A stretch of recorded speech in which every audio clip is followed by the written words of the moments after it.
오늘의 헤드라인 뉴스입니다. 트럼프 대통령이 미국의 그린란드 구매를 방해하는 유럽 8개국에 추가로 10% 관세를 부과하겠다고 밝히며 유럽 증시와 미국 증시의 지수 선물도 일제히 급락했습니다.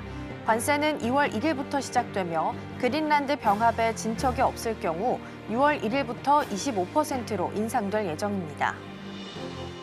국제 정세 불안이 커지면서 금과 은 가격이 연일 사상 최고치를 경신했습니다. 트럼프 대통령의 그린란드 병합 구상으로 미국과 EU 간 갈등이 확산되자 안전자산 쏠림이 강화됐습니다. 금은 온스당 4,672달러, 은은 93달러를 돌파했습니다. 외신에 따르면 그린란드 분쟁이 미국과 유럽 간 무역 갈등으로 번지면서 유럽연합이 가장 강력한 무역 제재 수단인 ACI 발동을 검토하고 있는 것으로 전해졌습니다. ACI는 무역 제재 가운데 최고 수위 조치로 발동될 경우 미국 기업의 유럽 시장 퇴출을 의미합니다. 유럽이 약 8조 달러 규모의 미국 채권과 주식을 보유하고 있어 유럽연합이 이를 매각할 경우 미국 경제가 크게 흔들릴 수 있다는 분석이 나옵니다. 미국과 유럽 간 갈등이 더 격화돼 유럽이 실제로 자산 매각에 나설 경우 미국 금융시장과 달러 가치에 상당한 충격이 불가피하다는 전망입니다. 시청자 여러분 안녕하세요. 여러분의 성공 투자를 응원합니다. 출발 증시와이드 2부 시작합니다. 진행의 이가은입니다. 어제 뉴욕 증시는 마틴 루터킹 데이로 하루 쉬어갔습니다. 반면에 유럽 증시가 급락했습니다. 트럼프 대통령이 관세를 부과할 수 있다라고 언급하자 유럽도 보복 관세에 대한 검토 이야기가 나왔기 때문인데요. 그린란드를 둘러싼 노이즈는 당분간 좀 지속될 것으로 보이고요. 상대적으로 국내 증시가 강세를 보이고 있죠. 코스피가 어제 4,900선을 돌파하면서 이제 5,000피까지 단 2%만 남은 상황입니다. 과연 그 중요한 날이 오늘이 될 수 있길 기대하면서 함께 다음 코너들 소개해드리도록 하겠습니다. 오늘 첫 번째 코너로는 밤사이 뉴욕 증시 준비되어 있습니다. 오픈 AI가 연매출 200억 달러를 돌파했다고 하는데요. 벌써 1년 사이에 3배 가까이 증가했다고 합니다. 자세한 내용 잠시 후에 함께 만나보시고요. 두 번째로는 와이드 리포트 준비되어 있습니다. 최근에 엔터주들이 좀 바닥을 잡고 올라오는 움직임 나타나고 있습니다. 그중에 하이브가 돋보이고 있고요. 특히 BTS 컴백 이야기가 3월로 거론이 되고 있어서 남은 기간 동안 주목해볼 만한 투자 포인트 짚어보겠습니다. 세 번째로는 이 시각 서울경제 준비되어 있습니다. 머스크 CEO가 AI5 칩 설계에 대해서는 거의 막바지, 그리고 AI6 칩과 관련해서는 설계 초기에 들어갔다라는 이야기를 꺼내놨습니다. 드디어 삼성전자가 가지고 있는 타일러 공장에서 2나노, 3나노 가동에 대한 가능성 이야기 나오고 있으니까요. 어느 정도 현실성이 있는지 함께 살펴보도록 하겠습니다. 자, 그럼 출발 증시와이드 2부 본격적으로 시작해보도록 하겠습니다.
네, 현지 시간 19일부터 다보스 포럼이 개최가 됐죠. 트럼프 대통령의 연설은 21일 밤으로 예정이 좀 되어 있는 상황인데요. 작년에 이 자리에서 고율 관세나 나토 방위비 증액에 대한 이야기를 꺼내놨었고 또 실제적으로 작년 한 해 동안 이뤄졌었기 때문에 올해 연설에서는 어떤 내용들이 나올지 아젠다들 꼭 체크해 보셔야겠습니다. 자, 오늘도 다양한 키워드 잡고 이야기 나눠보겠습니다. 도움 말씀에는 서울경제TV 윤경철 본부장 자리해 주셨습니다. 본부장님 어서 오세요. 네, 안녕하십니까. 네, 오늘도 키워드들 준비되어 있고요. 첫 번째부터 함께 열어보겠습니다. 네, 오늘의 첫 번째 키워드입니다. 오픈 AI 연매출 200억 달러입니다. 오픈 AI가 2025년 매출이 200억 달러를 넘어섰다라고 밝혔습니다. 2024년에 60억 달러를 기록했기 때문에 그것보다도 굉장히 큰 폭의 상승을 좀 했다라고 볼 수 있을 것 같은데요. 어떤 의미를 지니고 있는 걸까요? 뭐 단순한 매출 증가는 아닌 것 같습니다. 이게 사실은 이제 그녀가 이제 오픈 AI가 더 이상 실험적 AI 연구 기관이 아니라 실질적으로 돈을 내는 초대형 플랫폼이 됐다는 걸 상징적으로 의미하는 게 아닌가라는 생각이 들고요. 먼저 숫자부터 좀 살펴보겠습니다. 환산 매출 200억 달러는 이제 월로 따지면 16에서 17억 달러, 하루로 환산해도 5천억 원 이상이 이제 꾸준히 들어오는 그런 구조라는 뜻입니다. 이는 이제 단발성 계약이라든가 일행성 붐이 아니라 이제 구독, 기업 계약, API 사용료가 이제 안정적으로 반복되고 발생하고 있다는 신호가 아닐까라는 생각이 듭니다. 특히 프라이어는 성장의 어떤 상당 부분이 기업 고객과 개발자 사용량 증가에서 나왔다라고 이제 밝혔는데, 이는 챗GPT가 단순 소비자용 서비스 단계를 넘어서 업무 인프라로 자리 잡았다는 걸 의미하는 것이 아닌가라는 생각이 듭니다. 자, 두 번째로 주목해 볼 거는 이제 컴퓨팅 전력입니다. 그래서 프라이어에 따르면 오픈AI가 사용하는 컴퓨팅 파워는 지난 1년 동안 3배 이상 증가했다고 합니다. 이 말은 곧 더 큰 모델을 자주 학습시키고 더 많은 사용자가 실시간으로 처리할 수 있는 물리적 기반이 이미 구축됐다는 뜻을 이제 의미하고 있습니다. 그래서 다시 말해서 수요가 늘면 비용이 이제 버거워진다는 초기 AI의 어쨌든 불완전한 단계를 넘어서지 않았을까라는 생각이 들고요. 규모의 경제가 작동하기 시작한 단계로 들어섰다라고 이제 말하는 게 아닌가라는 생각이 듭니다. 자, 마지막으로는 가장 중요한 부분인데요.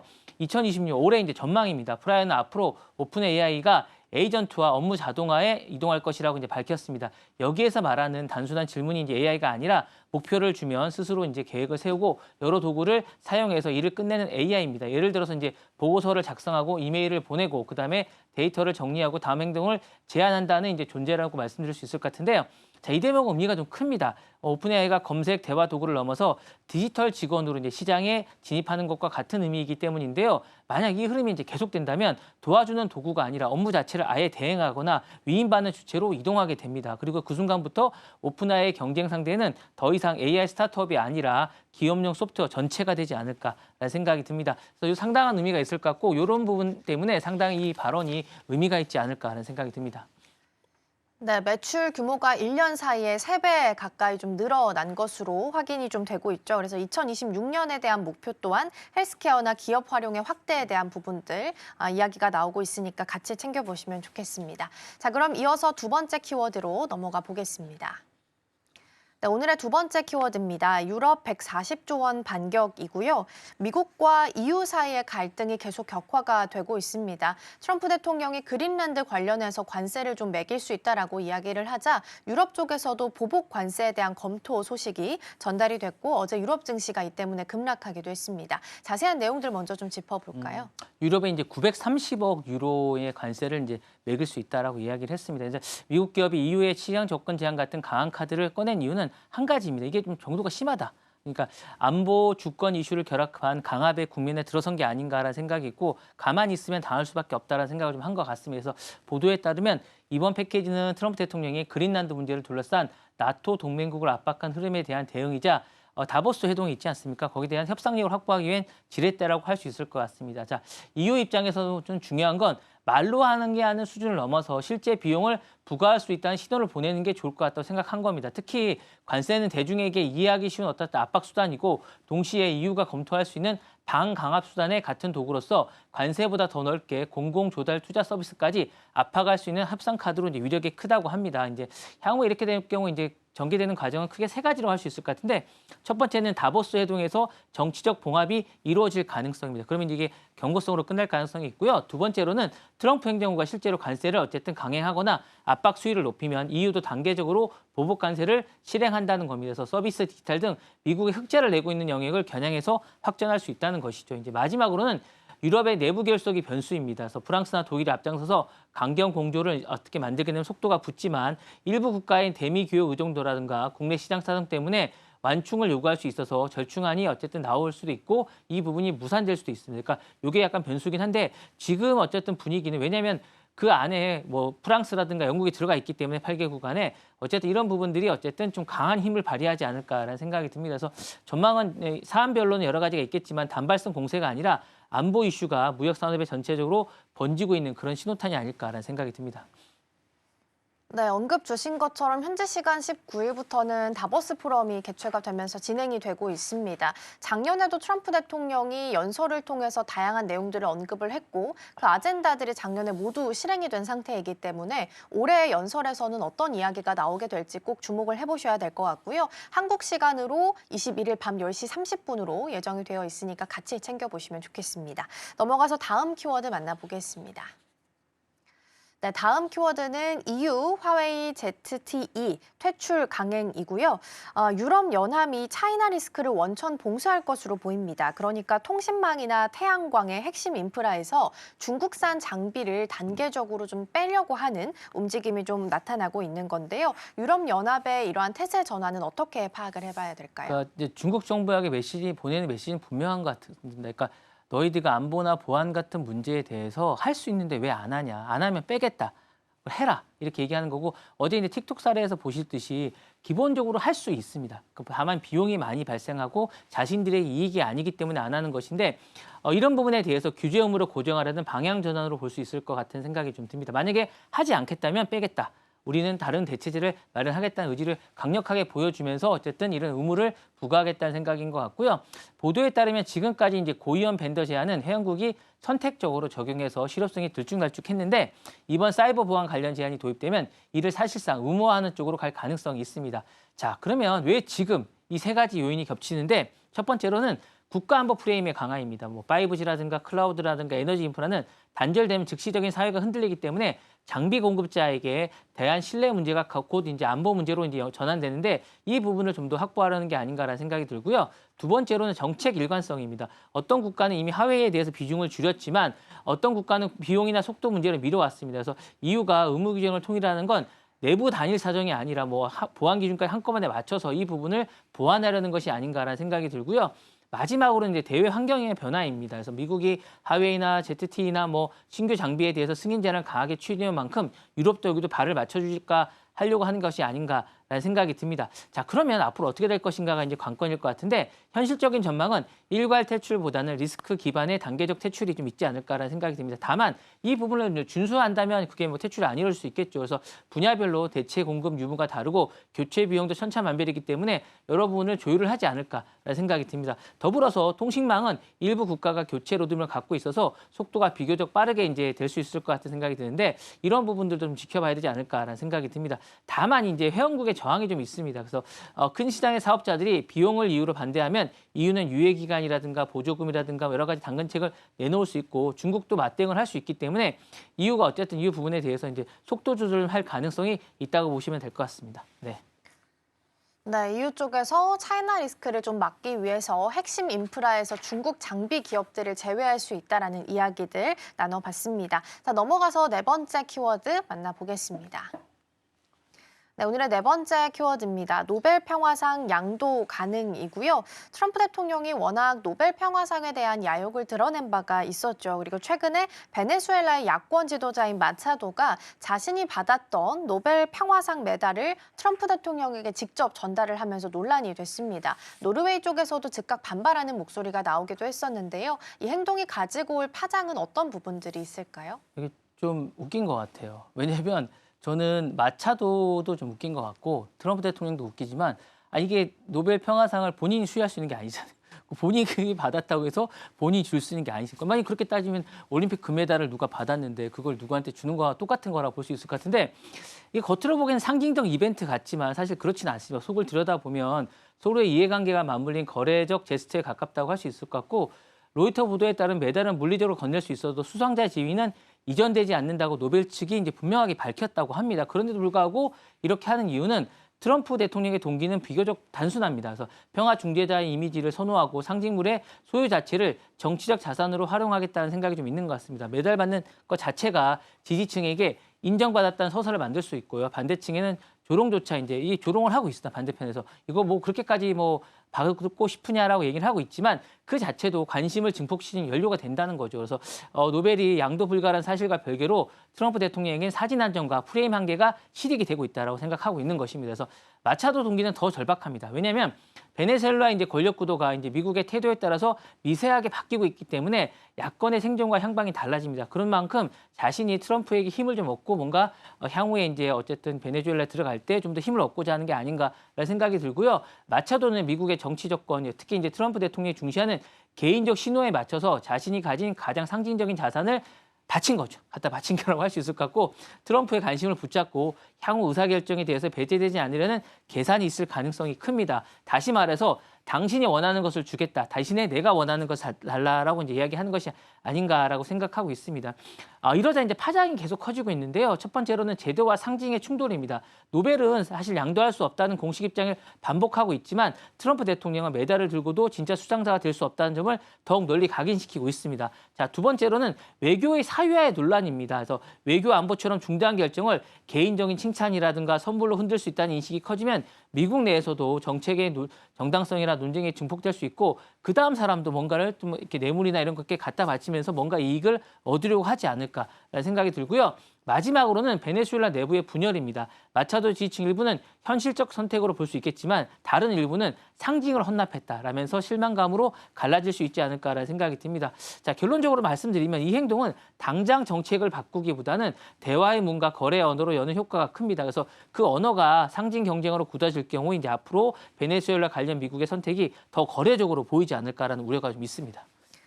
네, 즉각적으로 재단 쪽에서도 반발의 목소리가 나오기는 했는데 특별하게 또 이와 관련한 규정은 좀 없는 상황이라서 논란이 좀 되고 있다라는 부분도 함께 챙겨보도록 하겠습니다.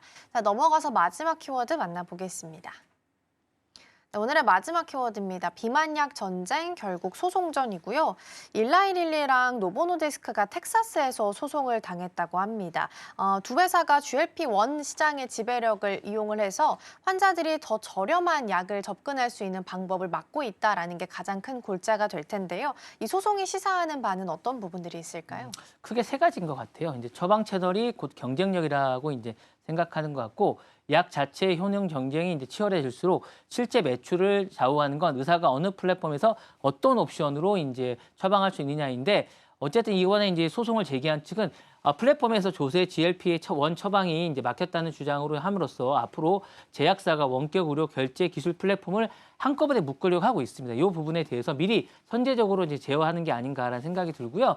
두 번째로는 공급 부족 시 조제라는 예외에 어기는 부분도 만들겠다는 의욕을 좀 갖고 있는 것 같습니다. 왜냐하면 제조약국은 부족 시기에 수요를 메우며 성장했지만 공급이 안정화되면 브랜드사가 이제 예외는 끝이라고 이제 이야기할 수 있기 때문에 이 부분을 이제 명시해 두고자 하는 게 좀 아닌가라는 생각이 들고 반대로 소비자 입장에서는 가격 연령에 대한 제한의 유연성이 여전히 매력적이기 때문에 조제 시장이 단번에 이제 사라지는 것을 반대하고 있으면서 이런 부분들도 좀 하겠다라는 생각이 있으면서 기본적으로 기성 어쨌든 제약사와 이제 조제 시장에서 뭔가 자신들의 이익을 위해서 힘겨루기를 하면서 명시적으로 뭘 남기겠다는 의미가 좀 강한 것 같습니다. 그래서 마지막으로는 안정성 프레임에 대한 충돌이 있을 수 있습니다. 브랜드사는 조제약에 대한 품질 안전 이슈를 강조하고 있고 조제약 측은 환자의 맞춤형 치료를 빈틈없이 메운다고 이제 주장하고 있습니다. 자, 이 프레임의 싸움은 결국 규제 기관 해석이라든가 법원 판단 그리고 보험의 결제망에서 승패가 갈리는데 수익도 많이 갈립니다. 특히 이런 부분이 어쨌든 자신들의 수익에 급격하게 줄고 느는 부분이 늘기 때문에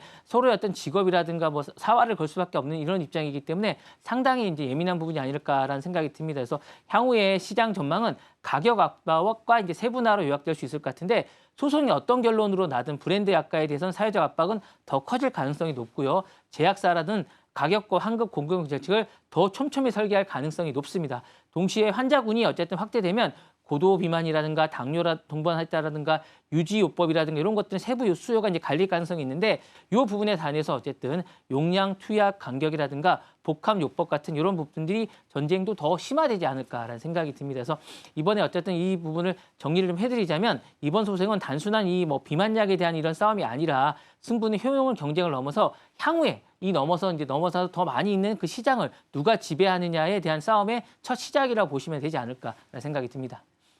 네, 비만약과 관련한 소송전 먼저 좀 살펴봤습니다. 소송이 계속될 만큼 진행되는 동안 어떤 뉴스가 나오는지도 함께 챙겨드리도록 하겠습니다. 자, 오늘도 5가지 키워드 잘 살펴봤고요. 본부장님과는 여기서 인사 나누겠습니다. 오늘 말씀 고맙습니다. 네, 감사합니다.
증권가들이 바라보는 종목에 대한 시선들 함께 살펴보겠습니다. 와이드 리포트 시간입니다.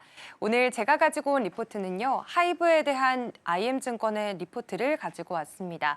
제목은 새롭게 쓸 역사인데요. 요즘 시장에서 하이브를 바라보는 핵심은 분명합니다. BTS가 3월에 완전체로 활동을 재개하고요. 그리고 사상 최대 규모로 예상되는 월드 투어에 대한 기대감입니다. IM증권은 이번 리포트에서 하이브 매수 유지 의견 그리고 목표 주가는 42만 원으로 상향했습니다. 그렇다면 왜 지금 하이브를 바라봐야 하는지, 이 기대가 실제 숫자로는 어떻게 연결이 되는지 지금부터 살펴보겠습니다. 우선 IM증권은 이번 리포트에서 2026년 하이브의 실적 구조가 완전히 달라진다고 평가를 내렸습니다. 가장 먼저 눈에 띄는 숫자부터 살펴볼 텐데요.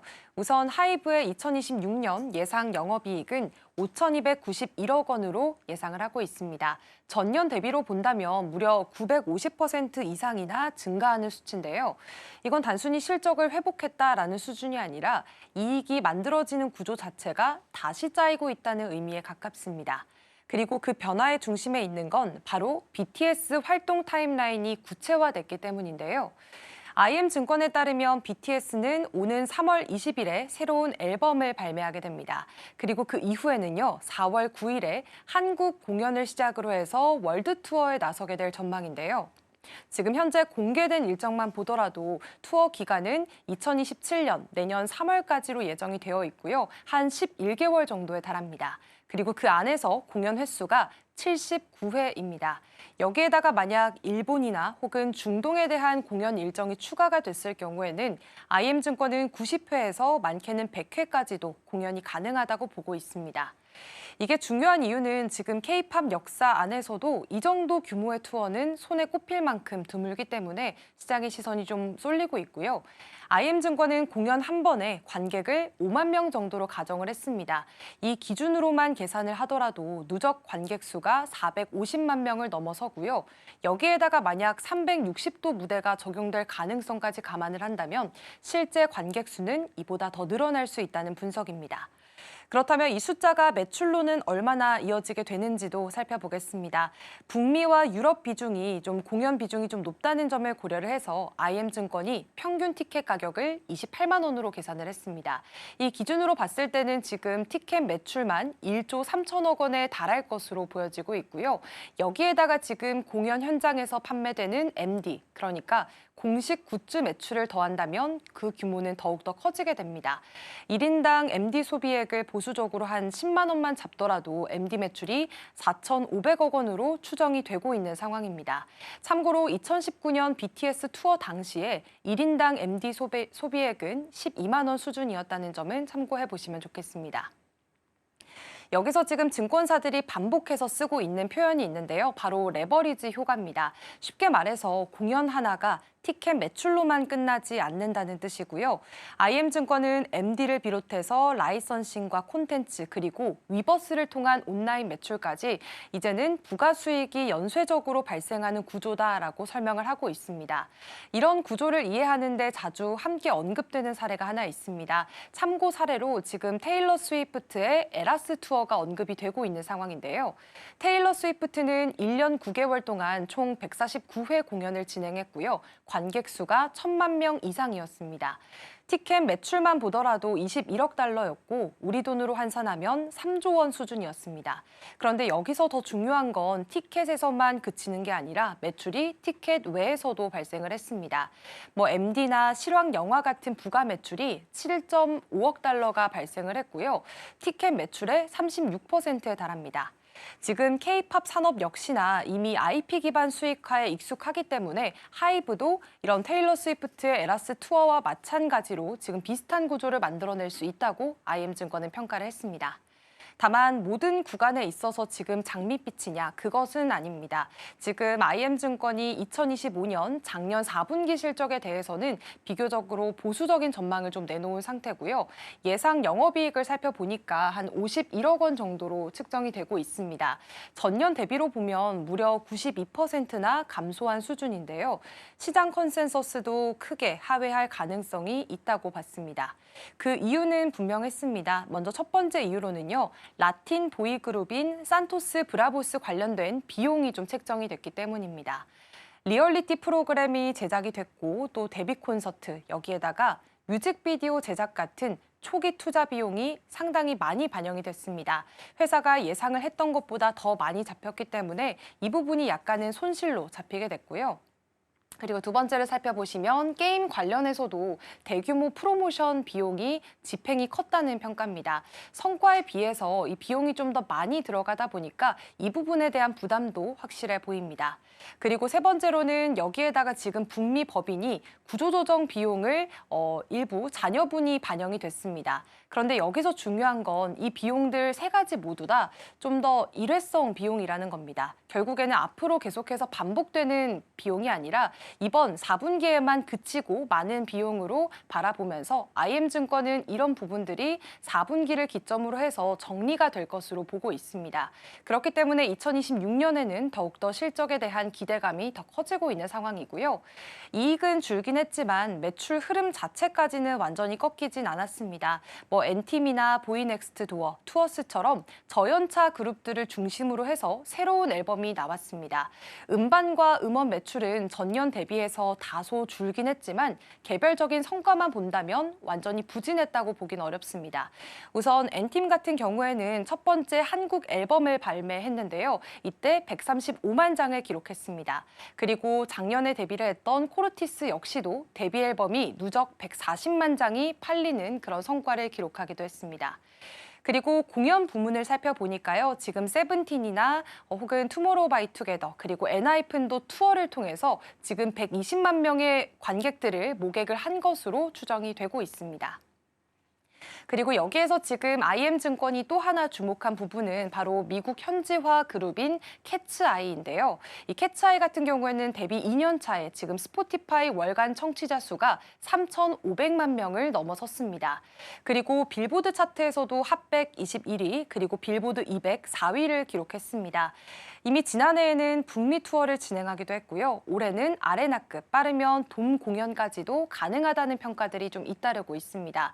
이런 점들을 좀 근거로 해서 그동안은 하이브의 매출이 BTS에만 집중이 됐다면 이제는 그 구조가 점진적으로 분산이 될 수 있다고 설명을 했습니다.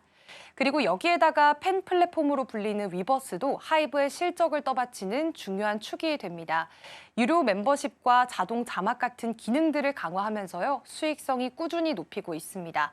그리고 2025년 작년 3분기 기준으로 지금 월간 활성 이용자 수가 1,160만 명을 기록하면서 전년 대비해서 20%도 성장한 모습을 보였습니다. 그리고 지금 위버스에는 아리아나 그란데나 요아소비 같은 글로벌 아티스트들도 잇따라 입점을 하고 있기 때문에 플랫폼 자체로 보더라도 영향력이 좀 더 커지고 있다는 평가들이 나오고 있습니다. 이런 모든 내용들을 종합해서요. 지금 IM증권은 하이브의 목표 주가를 기존에 40만 원이었는데 42만 원으로 상향 조정하는 모습을 보였습니다. 지금 다른 증권사 쪽에서도 한 43만 원까지 제시하는 리포트도 나오면서 눈높이를 전체적으로 함께 올리는 모습들을 보였습니다. 결국에 증권가들의 공통된 판단은 분명합니다. 단기적인 실적은 좀 주춤할 수는 있지만 2026년 이후에 나타나게 될 구조적인 변화에 좀 더 무게를 두고 있습니다. 그렇다면 어제장의 주가 흐름 함께 살펴보겠습니다. 네, 어제 하이브는 9% 가까이 상승을 했습니다. 36만 6,500원 선에서 종가를 형성했고요. BTS 활동 일정이 구체화됐다라는 소식에 주가가 본격적으로 움직이기 시작했습니다. 결국 IM증권은 하이브를 단순한 엔터테인먼트 회사가 아니라 이제는 대규모 IP를 기반으로 해서 투어와 MD, 플랫폼, 그리고 콘텐츠가 동시에 돌아가는 구조로 긍정적으로 평가를 하고 있습니다. 단기적으로 4분기 실적에 대한 굴곡은 남아있긴 하지만요. 2026년을 향한 숫자의 방향은 분명히 위를 가리키고 있다는 게 증권가들의 공통된 평가였습니다. 지금까지 와이드 리포트였습니다.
네, 시시각각 변하는 시장 흐름, 서울경제는 어떤 뉴스에 주목하고 있을까요? 이 시각 서울경제로 이어가 보겠습니다.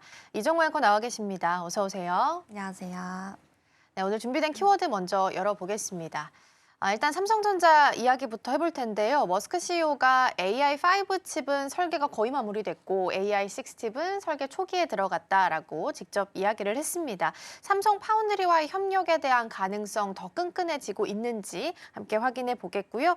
삼성중공업은 최근 들어서 MSRA 취득 관련된 이야기를 전하면서 MRO 사업까지 포트폴리오를 확장을 하고 있습니다. 그러니까 본격적으로 마스카의 핵심 파트너사가 될 수 있을지 이에 대한 내용들도 확인을 좀 해보겠고요. 우주 관련한 섹터의 힘이 굉장히 강하게 움직임이 좀 나오고 있는 것 같습니다. 특히 이제 지금 다보스 포럼이 진행이 되고 있는데 20일, 21일, 22일까지 이렇게 3일 내내 우주와 관련된 내용들을 주제로 해서 이야기가 나올 것으로 예정이 좀 되어 있습니다. 스페이스 X 상장에 대한 기대감도 여전히 있는 상황이라서 우주 섹터가 힘을 내줄 수 있을지 전망들 함께 챙겨보겠습니다. 자, 삼성전자 이야기로 돌아와서 반도체 먼저 체크해 보겠습니다. AI5 칩, AI6 칩과 관련한 내용들이 어제 머스크 CEO의 SNS를 통해서 먼저 나오게 됐습니다. 삼성전자랑 관련해서 어떤 협력에 대한 내용들 확인해 볼 수 있을까요? 네, 우선 일론 머스크가 직접 언급한 이 테슬라 AI 칩의 설계 가속화는요. 삼성전자 파운드리 사업부의 흑자 전환과 또 대규모 물량 확보를 보장하는 전환점이 될 걸로 보입니다.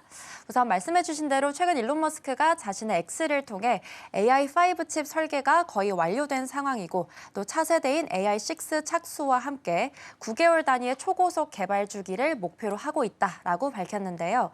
이는 과거 3년이나 걸리던 개발 개발 기간을 4분의 1로 단축하겠다는 선언입니다. 작년 7월 삼성전자가 수주한 약 23조 원 규모의 공급 계약이 이제는 본격적인 양산 단계에 진입했음을 의미합니다. 특히 머스크가 단연컨대 세계 최고 생산량을 기록할 거다라고 호언장담한 만큼 올해 가동을 시작하는 미국 텍사스 테일러 공장의 주력 품목은 테슬라의 AI 칩이 될 가능성이 매우 큰 상황입니다. 이런 상황 속에서 삼성은 2에서 3나노급 선단 공정을 통해 자율주행 차량과 또 로봇의 두뇌를 찍어내게 되는데요. 이는 TSMC에서만 의존하던 테슬라가 삼성으로 물량을 대거 배정했다는 점에서 시장 점유율 판도를 뒤흔들 강력한 호재로 볼 수 있습니다. 또 머스크는 지난해 10월 실적 발표 당시에 삼성전자와 TSMC 모두 AI5 작업을 할 것이다라고 말해서 이 삼성전자의 AI5 생산 참여도 공식화했습니다.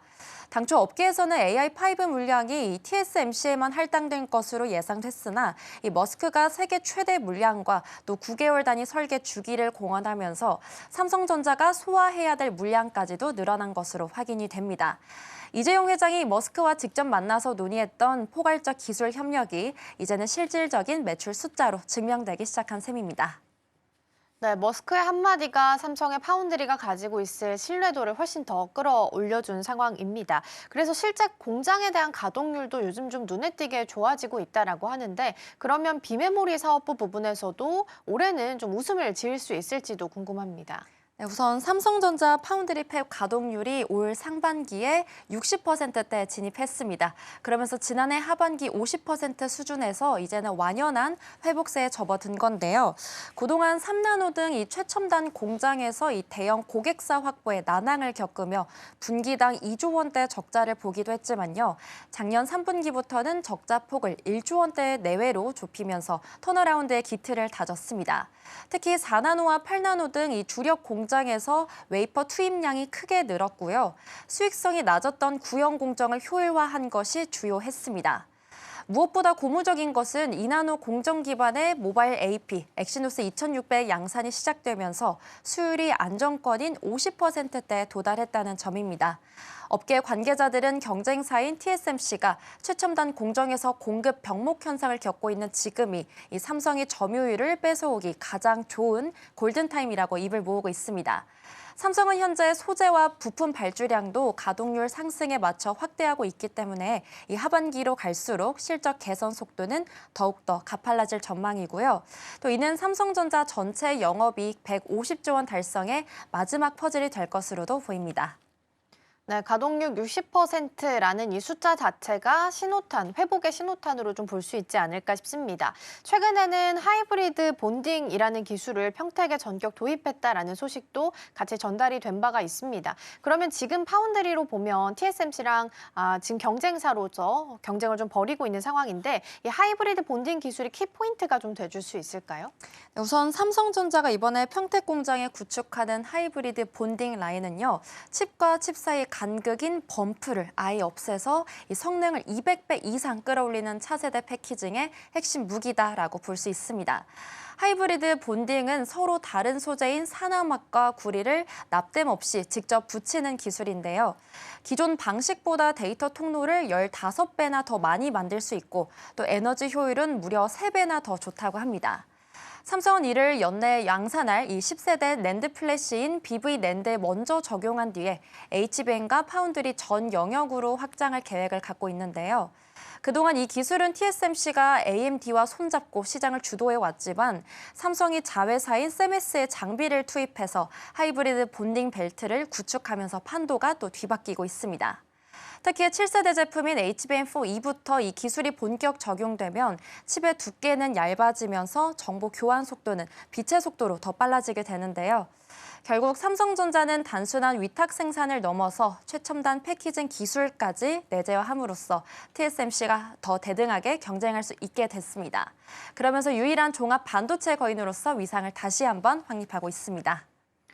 네, 삼성전자의 파운드리가 TSMC와의 격차를 줄여나갈 수 있을지가 가장 주된 포인트가 될 것 같고요. TSMC는 최근에 공정 라인이 좀 꽉 차 있는 상태고 가격도 올리고 있는 상황이다 보니까 삼성전자가 상대적으로 다른 빅테크 기업들의 수주를 받을 가능성이 이전보다 더 높아졌다라는 부분까지 챙겨보시면 좋겠습니다. 자, 다음으로는 조선 쪽으로 넘어가 보겠습니다. 삼성중공업 하면 빼놓을 수 없는, 그러니까 가장 잘하는 쪽이 FLNG 쪽입니다. 그래서 FLNG라는 게 정확히 어떤 건지, 그리고 삼성중공업에게 가져다 줄 수 있는 수익성은 어느 정도인지 함께 먼저 체크해 볼까요? 네, 우선 최근에 삼성중공업이 진수한 코랄 노르트는요, 해상에서 천연가스 시추부터 액화, 그리고 저장과 하역까지 모든 공정을 한 번에 수행하는 마치 이동식 해상가스 공장입니다. 일기당 단가가 4조 원에 달하는 초고부가 설비라고 볼 수 있는데요. 선체 길이만 432m에 달하는 이 괴물같이 큰 설비는 삼성중공업이 지난 2017년 인도한 코랄 술에 이른 이 두 번째 초대형 프로젝트입니다. 삼성중공업은 지금까지 전 세계에서 발주한 FLNG 10기 중 무려 6기를 쓸어 담으면서 시장 점유율 60%라는 압도적인 세계 1위를 기록하고 있습니다. 최성환 부회장이 진수식에서 매년 FLNG를 1에서 1기씩 꾸준히 확보하겠다라고 자신한 배경에는요, 이렇게 글로벌 LNG선 수요 증가로 인해 육상 플랜트보다 훨씬 유연한 FLNG에 대한 승인이 줄을 잇고 있기 때문입니다. 코랄 노르트는 2028년 완공을 목표로 잔여 공정에 들어갔습니다. 1기 수주만으로도 일반 선박 수십 척을 수주하는 것과 맞먹는 이익을 가져다 주는데요. 삼성중공업은 이미 세계 최대 규모인 쉘의 프렐류드를 성공적으로 인도한 경험도 있기 때문에 이 기술적 난도가 극도로 높은 이 시장에서 경쟁사들이 감히 넘볼 수 없는 초격차를 유지하고 있습니다. 네, 이전에 마스카 처음 이야기 나왔을 때는 삼성중공업이 MRO 쪽에 조금 약하다 보니까 주목도가 낮았다가 오히려 최근 들어서는 마스카 MRO에 있어서 마진 이야기가 나오면서부터 삼성중공업이 상대적으로 주목도가 좀 높은 상황입니다. FLNG가 또 수익이 많이 남을 수 있는 쪽이다 보니까 훨씬 더 기대감이 좀 높은 상황이고요. 지금 목표 주가를 4만 원 근처까지 해서 대폭 올리고 있는 상황인데 앞으로의 실적 전망은 어떻게 판단을 좀 해볼 수 있을까요? 네, 우선 삼성중공업은요, 올해 매출 12조 원, 그리고 영업이익 1조 4천억 원을 달성하면서 창사 이래 최초로 영업이익 1조 원 시대를 열 것으로 기대됩니다. 이에 따라 증권가 목표가들도 연일 상향 조정되고 있는데요.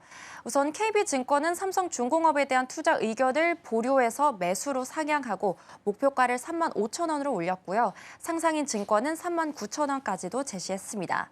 지난해 신규 수주가 이 목표치의 81% 수준인 79억 달러에 그쳐서 잠시 주춤하는 듯 보였으나 이는 4조 원 규모의 대형 프로젝트들이 올해로 2월된 결과일 뿐입니다. 실제로 내달 미국 델핀의 미드스트림과의 4조 원 규모 FLNG 1호 본계약과 또 체결이 확정됐고요. 또 2, 3호기 후속 수주 가능성도 매우 높은 상황입니다. 여기에 올해 웨스턴과 또 골라 프로젝트까지 쏟아져 나오면서 해양 수주 금액만 최대 80억 달러 이상이 될 수 있다는 분석도 나오고 있습니다. 원가는 안정된 가운데 건조 선가가 가파르게 오르고 있기 때문에 영업이익 추정치는 계속 상향되고 있는데요. 또 한미 조선 협력이 공고해지는 상황 속에서 이 삼성중공업은 이제 단순히 배를 만드는 회사를 넘어서 글로벌 에너지 인프라로서 독점 공급하는 플랫폼 기업으로도 재평가받고 있습니다. 네, 4조 원짜리 계약들이 대기 중이라고 하니까 실적에 있어서는 퀀텀 점프가 좀 가능한 한 해가 될 수 있지 않을까 싶고요. 조선사 전반적으로 봤을 때는 마스카 프로젝트에 대한 기대감이 여전히 남아있는 구간이긴 합니다. 특히나 미국에 있어서 해군 심장부까지 우리 조선사들에게 좀 열리고 있다고 하는데요. 그럼 어떻게 해석을 해야 되는 건가요? 네, 우선 도널드 트럼프 대통령이 마스카 정책이 궤도에 오르면서요. 한국 조선사들은 세계 최강 미 해군의 이 유지 보수와 또 군함 건조 시장이라는 새로운 황금 어장을 확보하게 됐습니다. 최근 미국은 높은 제조 비용과 또 인프라 붕괴로 인해서 이 자국 내 조선업이 한계에 부딪히자 세계 최고의 건조 노하우를 가진 한국의 조선 3사에게 적극적으로 손을 내밀고 있습니다. 삼성중공업은 이미 제너럴 다이내믹스 산하 나스크와 손을 잡고요. 미국의 차세대 군수지원함 입찰에 참여한 상황입니다. 또 비거 마린과는 MRO 협력 MOU까지 체결한 상황이고요. 이는 단순히 수리 일감을 받는 수준을 넘어서 미국 국가안보의 핵심인 해군력 강화의 파트너로 인정받았다는 엄청난 상징성을 갖게 됩니다. 또 현재 한국 조선 빅3의 수주 잔액은 합산 1,500조 원을 넘어서며 역대급 슈퍼사이클을 만끽하고 있는데요. 관세 폭탄이라는 트럼프 스톰 속에서도 이 조선업만큼은 미중 갈등의 반사 이익과 또 미국의 전략적 필요성이 맞물려 독보적인 성장 궤도를 달리고 있습니다. K조선은 이제 민간 상선을 넘어서 전 세계 바다를 지배하는 글로벌 안보 통합 플랫폼으로서 그 체급을 조금씩 더 키워가고 있습니다. 네, 주도주라고 불렀었던 조방, 원전 쪽에서 조금씩 시세가 좀 돌아가면서 나오고 있는 상황입니다. 조선 쪽은 마스가에 대한 기대감 여전히 있기 때문에 추가적으로 올해 상승이 가능할지 함께 보시면 좋겠습니다. 자, 다음으로 넘어가서 우주 쪽으로 시선을 좀 돌려보도록 하겠습니다. 어제 또 눈에 띄는 종목 중에 하나가 한국항공우주였습니다. 이 종목이 장중에 17만 원을 돌파를 하면서 길게 유지해왔었던 10만 원대를 드디어 좀 탈피를 하는 모습이 나타나면서 52주 신고 가를 새로 쓰기도 했습니다. 자, 최근 들어서 이렇게 불기둥을 뿜는 이유는 어디서 찾아볼 수 있을까요? 네, 우선 한국항공우주는요, 지난해 지연됐던 수출 물량이 올 상반기에 집중적으로 반영되는 실적 퀀텀 점프 구간에 진입했습니다. 글로벌 방산 기업 중에서는 가장 가파른 이익 성장세를 숫자로 증명하고 있는데요. 사실 지난해 4분기에는 폴란드향 FA50과 또 소형 공격 헬기의 매출 인식이 이월되면서 실적 둔화 우려가 있었습니다. 이는 오히려 올해 1분기와 2분기 실적을 폭발시키는 저축이 되었습니다. 하나증권은 한국항공우주의 올해 영업이익 증가율이 전년 대비 무려 89%에 달할 것으로 보면서요. 목표가를 21만 원까지 대폭 올렸습니다. 이는 국내 경쟁사 평균이 35%를 압도하는 수치인데요. 거시적으로 보면 이 트럼프 정부의 국방 예산 50% 증액 주장과 또 베네수엘라 등 끊이지 않는 지정학적 긴장이 국제 규범보다 힘이 우선하는 시대를 불러왔습니다.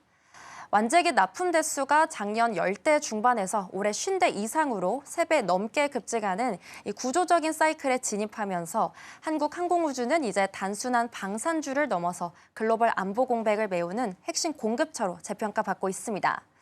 현재 수주 파이프라인만 35조 원, 시가총액의 2.3배에 달하는 일감이 쌓여 있다는 점이 투자자들에게는 지금 가장 싼 구간이다라는 확신을 심어준 것으로 보입니다.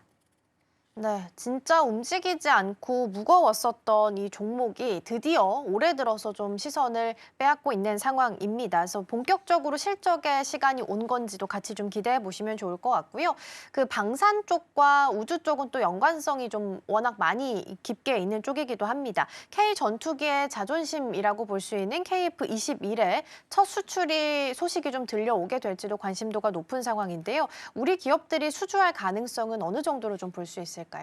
네, 우선 2026년은요, KF-21이 사우디와 또 UAE 등 중동 시장에서 첫 수출 계약을 따낼 수출 원년이 될 가능성이 매우 큽니다. 또 미국의 해군 훈련기 교체 사업 역시 이 한국항공우주의 체급을 글로벌 톱티어로 바꿀 결정적인 엔진이 될 걸로 보이는데요. 현재 필리핀은 스웨덴의 그리핀과 또 우리 KF-21을 최종 후보로 저울질하고 있습니다. 성능은 5세대급 스텔스기로 진화가 가능하면서 또 가격 경쟁력까지 갖춘 KF-21이 사실상 승기를 잡았다는 분석이 지배적입니다. 특히 다음 달 말인 입찰 제한 요청서 최종안이 발표되는 미국의 훈련기 교체 사업은 미 해군의 노후 훈련기인 188대를 교체하는 초대형 프로젝트이기도 합니다. 한국항공우주가 로키드 마틴과 이 합작한 T-50은요, 이미 전 세계에서 검증된 베스트셀러다 보니까 가장 유력한 후보로 거론되고 있습니다. 만약에 이 수주에 성공한다면 향후 수십 년간 미 해군과의 협력 관계가 보장되는 것은 물론 또 전 세계 훈련기 시장을 사실상 독점하게 됩니다. 우리 정부 또한 방산 4대 강국 도약을 위해 3.6조 원 규모의 펀드를 투입하면서 전폭적으로 밀어주고 있는 만큼 2026년은 한국항공우주가 단순한 완제기 제작사를 넘어서 미국의 전략적 파트너로서 전 세계 하늘의 표준을 제시하는 해가 될 것으로 전망됩니다. 네, 그런데 본격적으로 우주가 관심을 좀 받기 시작했던 게 작년 연말쯤 해서 스페이스X의 상장 이야기가 나오면서부터였습니다. 지금 상황상으로는 여름에 상장할 가능성이 가장 높게 점쳐지고 있는 상황인데요. 그러면 우리 기업들도 이러한 약수 효과를 좀 볼 가능성도 있는 걸까요?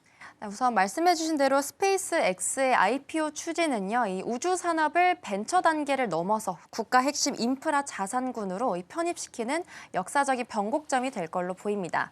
이미 검증된 기술력을 보유한 국내 우주 밸류체인 기업들에게는 유례없는 재평가의 기회가 될 걸로 보이는데요. 현재 우선 스페이스 X의 기업 가치는 1.5조 달러를 목표로 하고 있습니다. 이 대규모 자본 조달은 전 세계 우주 프로젝트의 속도를 워프 수준으로 끌어올릴 것으로 보입니다. 국내에서도 작년 누리호 4차 발사 완벽 성공과 함께 또 아리랑 7호의 궤도 안착으로 우주 수송과 관측 능력이 이미 세계 7대 강국 수준임을 증명했습니다. 특히 주목할 점은 실질적인 우주 공급망에 진입한 기업들인데요. 한화시스템은 연간 100기의 위성을 양산하는 체제를 갖추면서 최근 3개월간 주가가 81%나 폭등했고요. 또 세아베스틸주즈는 스페이스 X가 밀집한 텍사스 현지에 특수합금 공장을 지으면서 주요 수요처 확보에도 나섰습니다. 여기에 티타늄 첨단 금속을 납품하는 HVM 같은 소보장 기업들까지 최근 3개월간 수익률이 168%에 달할 정도로 뜨겁습니다. 2026년은 트럼프의 골든돔 우주 안보 전략과 또 중국의 고항 프로젝트의 패권 경쟁이 격화되는 해만큼 이 독자적인 발사체 노하우를 가진 이노스페이스나 또 위성 제조 역량의 세트랙 I 같은 뉴스페이스 같은 기업들이 이제는 단순한 테마주가 아니라 또 실질적인 인프라 성장주로서 시장의 주연으로 올라설 전망입니다. 네, 이렇게 해서 우주 쪽까지 챙겨봤습니다. 방금 봤던 한국항공우주는 지금 넥스트레이드 기준으로는 0.66% 하락을 하고 있고요. 우리가 이제 스페이스 X랑 관련도 높은 종목 중 하나로 HVM 꼽고 있는데 이 종목은 0.9% 상승하고 있고요. 미래에셋증권도 같이 좀 체크해보면 오늘은 1.4% 정도 하락 세션하고 있으니까 참고해서 보시면 좋겠습니다. 우주 쪽까지 잘 체크해봤고요. 이정우 앵커와는 오늘 여기서 인사 나누겠습니다. 오늘 말씀 고맙습니다. 맞습니다.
개장까지 9분 남은 시점 스탁포인트 시작하겠습니다. SCTV 이민 전문가와 함께합니다. 어서 오세요. 네, 안녕하세요.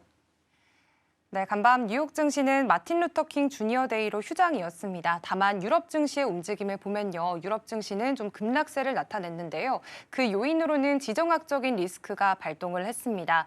트럼프 대통령이 그린란드 병합에 반대하는 유럽 8개국을 대상으로 다음 달 1일부터 추가로 관세를 부과하겠다라고 밝힌 상황 속에서 지수에 하방 압력을 가한 모습들이 좀 연출이 됐고요. 이런 와중에 지정학적인 리스크가 커지다 보니까 금과 은으로의 매수세가 몰리면서 연일 사상 최고치를 경신하고 있다는 점도 확인을 해보셔야 되겠습니다. 그리고 지금 다보스 포럼이 개최가 됐습니다. 그렇기 때문에 이 안에서 트럼프 대통령을 비롯해서 어떤 이야기들이 나오게 될지도 함께 체크를 해보시면 좋겠습니다. 그리고 국내 증시의 경우에는 어제 전약 후강의 장세를 좀 보여줬고요. 코스피는 지금 새해 들어서 12거래일 연속 상승으로 마감을 했습니다. 이제 4,900선을 돌파하면서 마감을 했고 5,000피까지는 단 2% 정도의 상승세만 남아 있는 상황입니다. 그렇기 때문에 오늘 안에 과연 좀 이번 주 안에 도달을 할 수 있을지에 대해서 관심사가 좀 몰리고 있는데요. 어제는 외국인의 매수세가 지수 상승을 주도했고 특히나 현대차와 이 기아의 강세가 좀 눈에 보였습니다. 또 현대차 같은 경우에는 지금 시총 3위를 탈환하게 되면서 굉장히 강한 불기둥을 뿜어주는 모습들이 연출이 됐는데요. 다만 지금은 대형주 위주로 좀 시장이 흘러가다 보니까 포트 안에 대형주가 없으신 투자자분들께서는 포모가 오는 구간이기도 합니다. 그렇기 때문에 오늘 이와 관련해서 자세한 전략들 세워보도록 하겠습니다. 전문가님, 일단 어제 시장의 분위기부터 정리를 해볼까요?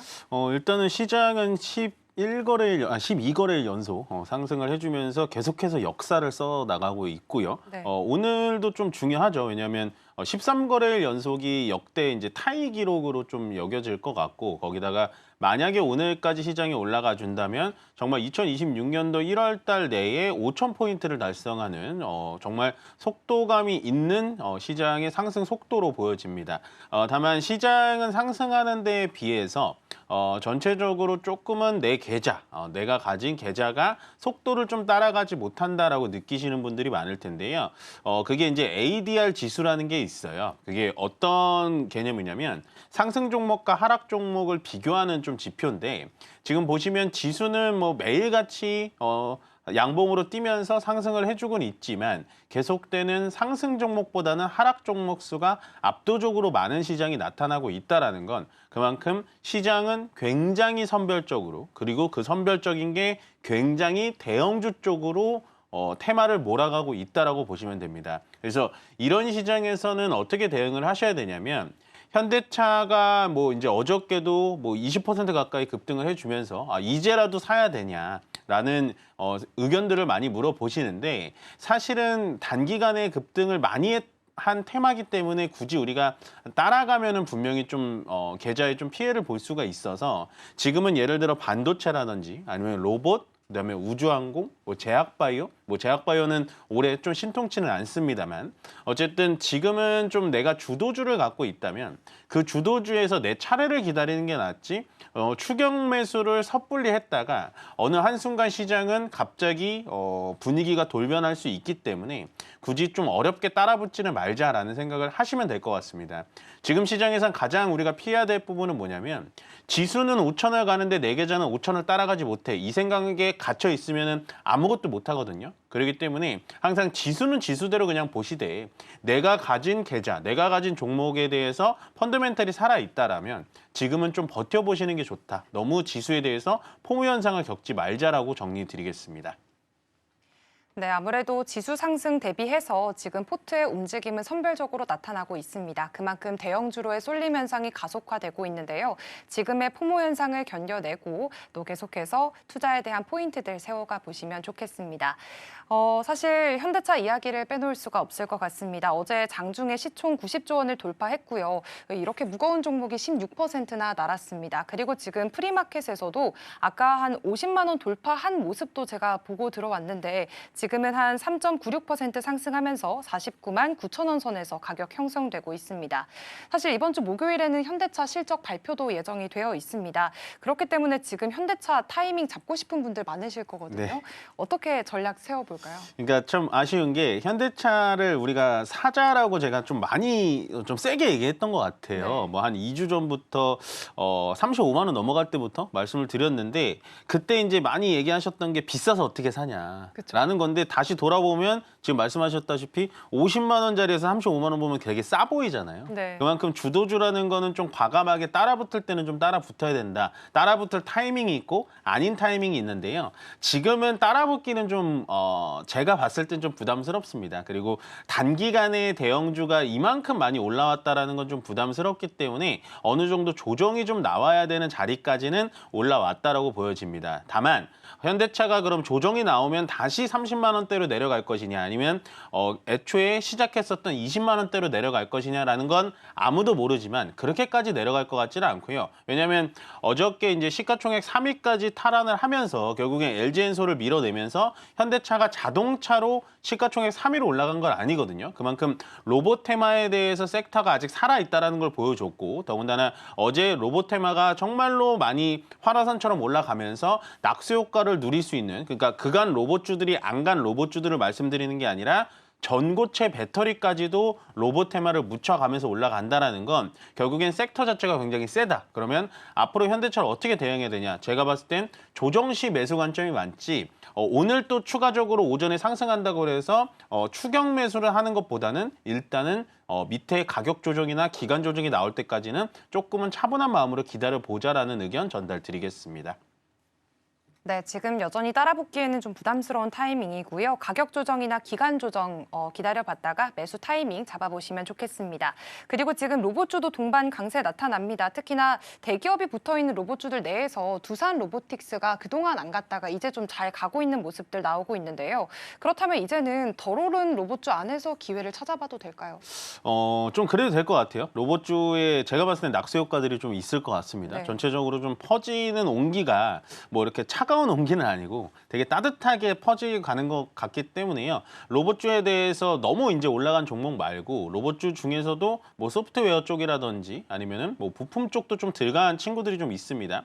다만 뉴스에 의해서 그리고 테마에 의해서 그냥 하지도 않는데 만들어서 올라가는 종목들만 좀 조심을 하신다면 로봇주에 대해서는 충분히 기회는 저는 살아있다라고 보여집니다. 다만 계속해서 말씀드리지만 뭔가 이렇게 인기가 많은 테마에 대해서 우리가 항상 고민하고 계속 고민해야 되는 부분이 뭐냐. 그냥 냄새만 풍기는 종목들도 올라가는 것들이 많기 때문에 종목 간의 선별적인 작업은 분명히 필요하다는 말씀 전해드리겠습니다. 네, 로봇주가 그동안 좀 많이 올라갔습니다. 그렇기 때문에 너무 올라간 종목 대신에 지금 좀 덜 올라가 있는 소프트웨어나 부품 쪽에도 집중을 해보는 것도 좋은 전략이 될 것 같고요. 지금 로봇의 색깔만 옅게 묻어있는 종목보다는 실제로 펀더멘털이 좀 튼튼한 종목들을 골라서 선별하는 작업들 필요해 보입니다.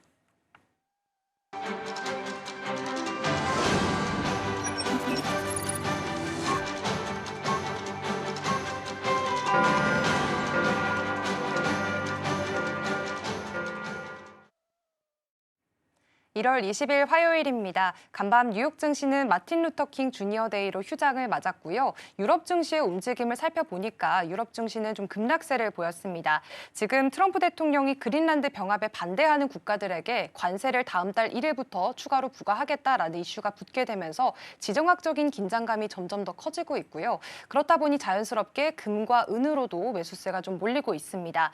금과 은 가격 사상 최고치를 연이어 경신하고 있기 때문에 오늘 국내 시장의 움직임은 어떤지 함께 지수부터 살펴보도록 하겠습니다.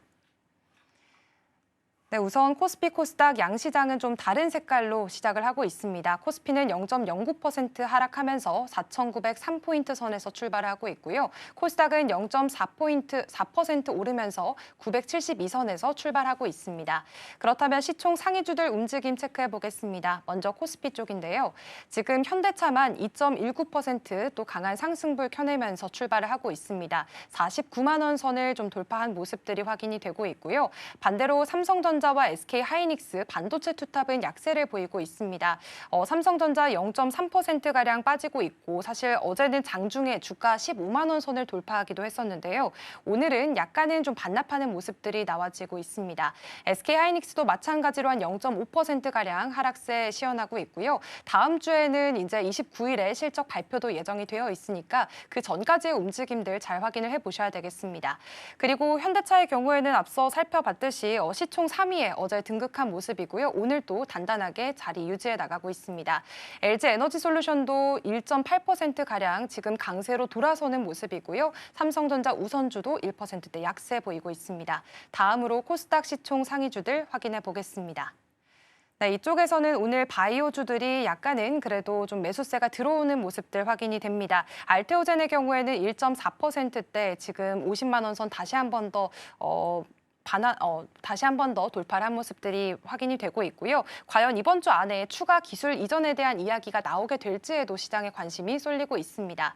지금 에코프로 그룹주들도 2에서 3%가량 동반 강세 시현하고 있고요. 레인보우 로보틱스까지 오늘장 안에서도 로봇주들의 시세가 좋습니다. 3% 가까이 오르면서 53만 1,000원 선에서 거래 형성되고 있습니다. 다음으로 현재 수급 상황 체크해 보겠습니다. 먼저 코스피 쪽에서 지금 오전장에서는 외국인과 기관의 동반 매도세가 좀 강하게 나타나고 있고요. 개인이 물량을 2천억 원 넘게 사들이고 있습니다. 다음으로 코스닥으로 넘어가 보겠습니다. 코스닥에서는 지금 개인과 기관이 함께 담아가고 있지만 외국인의 매도세 한 500억 원 정도 팔아치우는 모습들이 확인이 되고 있습니다. 우선 코스피 코스닥 양시장 그래도 지금 코스피가 다시 한 번 더 양전하는 모습들이 확인이 되고 있습니다. 그리고 오늘은 코스피 대비해서 코스닥이 좀 더 상승 탄력도가 높은 모습들이 나타나고 있고요. 다만 외국인은 오늘은 좀 팔아치우는 모습들이 확인이 되고 있는데 오늘 오전장의 분위기 어떻게 파악을 해볼까요? 일단 오늘도 로봇이네요. 네. 오늘도 로봇이고 로봇에 대해서 낙수 효과를 받는 종목들이 또 굉장히 많아지고 있고 그만큼 로봇이라는 테마 자체가 세다라고 정리를 좀 드리고 싶고요. 일단 저는 1월 달 안에 코스피 5천은 꼭 달성을 했으면 좋겠습니다. 제가 이 자리에 나와서 늘 이렇게 진담반, 농담반처럼 말씀을 드리지만 앵커님과 저 사이에 있는 코스피 5천이라는 숫자가 좀 부담스럽습니다. 작년에 얘기를 좀 많이 드렸는데 올해부터는 이 숫자가 부담스럽지 않네요 라는 설명을 좀 많이 드렸죠. 그만큼 1월 달 내에 저는 5,000포인트는 충분히 가능할 거다. 그만큼 시간도 많이 남아있고 우리나라 증시 자체의 분위기가 굉장히 좋다라고 말씀을 드리고 싶습니다. 시장을 좀 정리를 드리자면 일단 오늘도 로봇주들이 좀 강세를 보이고 있습니다. 두산 로보틱스가 어저께 이어서 오늘도 좀 재차 상승을 해주고 있고요. 포스코 DX 같은 경우는 어저께 조정이 잠깐 나왔다가 오늘 추가적인 상승이 나오고 있다. 결국엔 로봇 테마로 인해서 계속해서 올라가고 있다라고 보시면 될 것 같고 코스닥에서도 마찬가지입니다. 뭐 유진 로봇이라든지 뭐 큐렉소 같은 약간은 좀 그 의료 기기까지도 같이 올라가주는 흐름 나타내주고 있고 그다음에 클로봇 뭐 이런 종목들이 같이 올라가주고 있다. 결국엔 로봇주들이 올라가주고 있는데요. 로봇주들이 올라가는 거는 일단은 좀 차치하더라도 거기에 따라서 오늘 추가적으로 상승해주는 친구들이 있습니다. 이런 걸 잘 보셔야 돼요. 일단 포스코 퓨처임 2차 전지 관련된 종목으로 양극재, 음극재를 동시 생산할 수 있는 업체로 보여지고 거기다가 삼성 SDI 지금 6%가량 올라가고 있고요. 그리고 이수 스페셜티 케미칼 어저께 상한가로 올라갔죠. 결국엔 지금 전고체 배터리 쪽에 대해서 로봇이랑 엮여가지고 올라가고 있다는 거예요. 그만큼 로봇 테마가 굉장히 세다라는 겁니다. 이 주도주라는 거는 충분히 인정을 하고 이 자리에서 지금 어떻게 해야 되냐. 이렇게 낙수 효과를 받는 친구들을 가지고 가셔야 되는 거예요. 그럼 여기서 우리가 힌트를 얻어야 될 게 뭐냐면 오늘 삼성 SDI와 LG 엔솔의 주가의 움직임은 조금 상반되거든요. 제가 늘 말씀드리지만 2차 전지의 대장주는 당연히 LG 에너지 솔루션이다라고 말씀을 많이 드리고 있지만 어저께와 오늘 삼성 SDI가 LG 엔솔보다 더 올라가는 이유는 뭐냐? 결국엔 전고체 배터리 쪽에서 국내 3대 배터리사에서 가장 빠르게 연구 개발을 진행하고 있고 양산 소식도 가장 빠르게 들려올 것 같은 건 결국엔 삼성 SDI라고 보시면 됩니다. 그래서 로봇이랑 엮여서 일단 전고체가 간다라는 사실은 여러분들 꼭 체크를 해주셨으면 좋겠고요. 그다음에 일단은 오늘 시장 대비해서 조금 빠지는 쪽은 반도체 소부장 쪽이 좀 많이 빠지네요. 기판 쪽하고 반도체 장비 쪽이 전체적으로 좀 좋지는 않습니다. 이게 참 안타까운 게 뭐냐면 삼성전자와 SK하이닉스는 빠져도 많이 빠지지 않거든요. 그만큼 잘 버텨주면서 시장을 좀 지켜주고 있는데 상대적으로 매수나 거래대금 쪽이 좀 약한 반도체 소부장주들 쪽은 역시나 어저께 이어서 좀 조정을 받고 있다라고 보시면 될 것 같고 나머지는 크게 뭐 특이사항은 없습니다만 조선 쪽이 좀 약하고요. 그런 다음에 전선과 전력기기 쪽도 상대적으로 좀 강하다가 오늘은 시장 대비해서 좀 약한 모습 보여주고 있다라고 생각해 주시면 될 것 같습니다. 아마도 로봇 테마 말고는 전체적으로 이제 미국 시장이 어저께 휴장을 했습니다만 어쨌든 유럽 시장이라든지 이런 쪽에 대해서 조금은 조정이 나왔기 때문에 전체적으로 시장을 지금 제가 이 자리에 나와서 매번 말씀드리죠. 한 10시까지는 적극적으로 대응하실 필요 없다. 로봇주가 오늘 간다고 해서 지금 막 매수에 들어갈 필요는 없습니다. 그만큼 시장의 변동성은요. 장중 조정도 나오고 장중 변동성이 굉장히 크기 때문에 분명히 10시까지는 시장을 차분히 지켜보시는 게 훨씬 더 여러분들 계좌에는 도움이 될 것이다라는 말씀 전달드리겠습니다. 네, 지금 양시장은 강보합권의 움직임 나타내고 있고요. 로봇의 강세가 오늘도 이어지고 있습니다. 다만 지금 2차 전지, 특히나 전고체 관련해서도 강세가 보여지고 있기 때문에 질문 드려보겠습니다. 그동안은 2차 전지 볼 때 ESS 위주로 보자라는 말씀을 많이 해주셨잖아요. 그런데 만약에 로봇의 낙수 효과로 바라본다면 이제는 전고체 쪽 바라봐도 괜찮은 거예요? 전고체는 조금은 이제 뭐랄까요, 미래의 꿈을 먹고 사는 거예요. 그만큼 ESS는 지금 양산도 되고 있고 납품도 되고 있고 그러니까 충분히 모멘텀이 있는데 전고체 같은 경우에는 아직 이제 시제품도 생산 겨우 하는 단계이기 때문에 기대감 때문에 올라간다라고 보시는 게 좋아요. 그래서 뭐 삼성 SDI랑 이수 스페셜티 케미칼이 나쁘다라는 얘기는 아닙니다. 그렇지만 우리가 들어가기에는 아직은 조금 머리를 좀 극적이셔야 되는 거 아닐까라는 생각을 해요. 그래서 저는 2차 전지에 대해서는 여전히 LG엔솔의 ESS의 모멘텀이 충분히 있다라고 보기 때문에 급하게 전고체 배터리 때문에 SDI로 들어가지 마시라라고 말씀을 좀 드리고 싶습니다. 그러면 반론으로 보여드리자면 SDI가 그러면 전고체 배터리 때문에 가는 걸까? 오늘과 어저께는 마찬가지로 전고체 때문에 가는 건 맞습니다만 SDI도 ESS 사업 진행하고 있습니다. 그렇기 때문에 주가가 반등이 나오면 조정이 나오기 시작하면 SDI 쪽으로 보셔도 된다. 그렇지만 전고체 배터리의 아이디어 때문에 2차 전지를 산다라는 개념은 맞지 않아요. 늘 계속 말씀드리지만 전고체 배터리 쪽에 대해서는 아직까지도 양산이라든지 그런 게 시작되지 않았고 시제품 정도의 단계이기 때문에 조금은 조심스럽게 쳐다보시는 게 좋다라고 말씀드리겠습니다. 네, 아직은 전고체가 기대감으로 올라가는 쪽이기 때문에 여전히 배터리는 ESS로 바라보는 것이 안전한 선택이다라는 말씀해 주셨고요. 현재 오늘 삼성 SDI는 한 7%의 상승세, 그리고 이수 스페셜티 케미컬도 11%의 오름세 보여주고 있습니다. 지금 반도체 투탑 움직임 보니까 삼성전자는 한 1% 정도 빠지고 있고 하이닉스도 마찬가지로 1.5% 하락을 하고 있습니다. 사실 관세 우려 속에서도 그나마 좀 선방을 하고 있는 듯한 모습으로 보여지고 있는데요. 일단 다음 주에 삼성과 하이닉스가 동시에 컨콜도 앞두고 있는 상황 속에서 그 기간 전까지 관세에 대한 리스크가 계속해서 불확실성으로 작용을 할까요? 일단은 로봇 쪽에 수급이 쏠리고 뭐 현대차가 시가총액 상회가 되면서 그쪽으로 이제 청소기처럼 돈이 쫙 빨리니까 반도체가 좀 조정을 받는 것 같아요. 제가 봤을 땐 관세 때문에 빠진다라는 거는 말이 안 돼요. 거기다가 만약에 미국의 관세 때문에 우리나라 반도체들이 조정을 받는다? 저는 절체절명의 매수의 기회라고 보여집니다. 오히려 떨어지면 땡큐라고 생각하시면 좋고요. 현재 뭐 러트닉 상무장관이 반도체에 대해서 100% 관세 부과하겠다. 그거를 뭐 현재 우리나라 언론에서는 우리나라 대한민국을 겨냥한 발언이다라고 얘기까지 나오고 있는데 뭐 그게 우리나라를 겨냥한지 안 한지는 중요하지 않습니다. 그거에 때문에 삼성전자 하이닉스가 만약에 조정이 나온다면 저는 매수 기회라고 보여지고요. 왜 그렇게 확신할 수 있냐? 지금 반도체는요. 물건이 없어서 못 팝니다. 특히나 DDR5, D램 쪽 없어서 못 팔고요. 거기다가 HBM은 더더욱 없어서 물건을 못 파는 와중에 만약에 관세까지 먹여진다면 제가 봤을 때는 오히려 고객사인 엔비디아라든지 아마존, 구글 뭐 이런 데서 오히려 부담스러울 거예요. 왜냐하면 가격 전가 자체를 할 수 있기 때문에요. 저는 반도체 관세에 대해서는 뭐 긍정적이다, 부정적이다라고 말씀드리는 게 아니라 만약에 그 재료 때문에 반도체들이 조정이 나온다라고 한다면 충분히 매수 포인트로 잡아보셔도 된다라고 말씀을 좀 드리고 싶고 한 가지 더 말씀을 드리자면 요즘에 TSMC가 미국 행정부와 협상을 맺으면서 미국의 투자를 그렇게 많이 하는데 우리나라 삼성전자, SK하이닉스는 투자를 10분의 1밖에 하지 않는데 걱정이 됩니다라는 기사들도 많이 봐요. 그렇지만 제가 이거 한마디는 좀 드릴게요. TSMC는요. 파운드리 100% 회사고요. SK하이닉스와 삼성전자 물론 파운드리 하고 있긴 합니다만 SK하이닉스와 삼성전자는 메모리 반도체를 직접 생산하는 업체입니다. 그렇기 때문에 TSMC와 절대적으로 비교하는 거는 좀 맞지 않는다. 더군다나 현재 메모리 반도체 시장에서 우위를 점하고 있는 슈퍼갑이라고 불리는 삼성전자, SK하이닉스의 관세 영향 때문에 떨어진다라는 건 좀 말이 안 되기 때문에요. 저는 오히려 반도체 소부장주들 지금 조정받고 있고 만약에 삼성전자, SK하이닉스가 가격 조정까지 나온다라고 한다면 충분히 기회로 포착하셔도 좋다라고 말씀드리겠습니다. 네, 우선 반도체 관세 이슈가 크게 영향을 미치지 않을 것이다. 다만 만약에 조정이 나왔을 때는 분명한 매수의 기회가 된다라는 점 함께 짚어주셨습니다.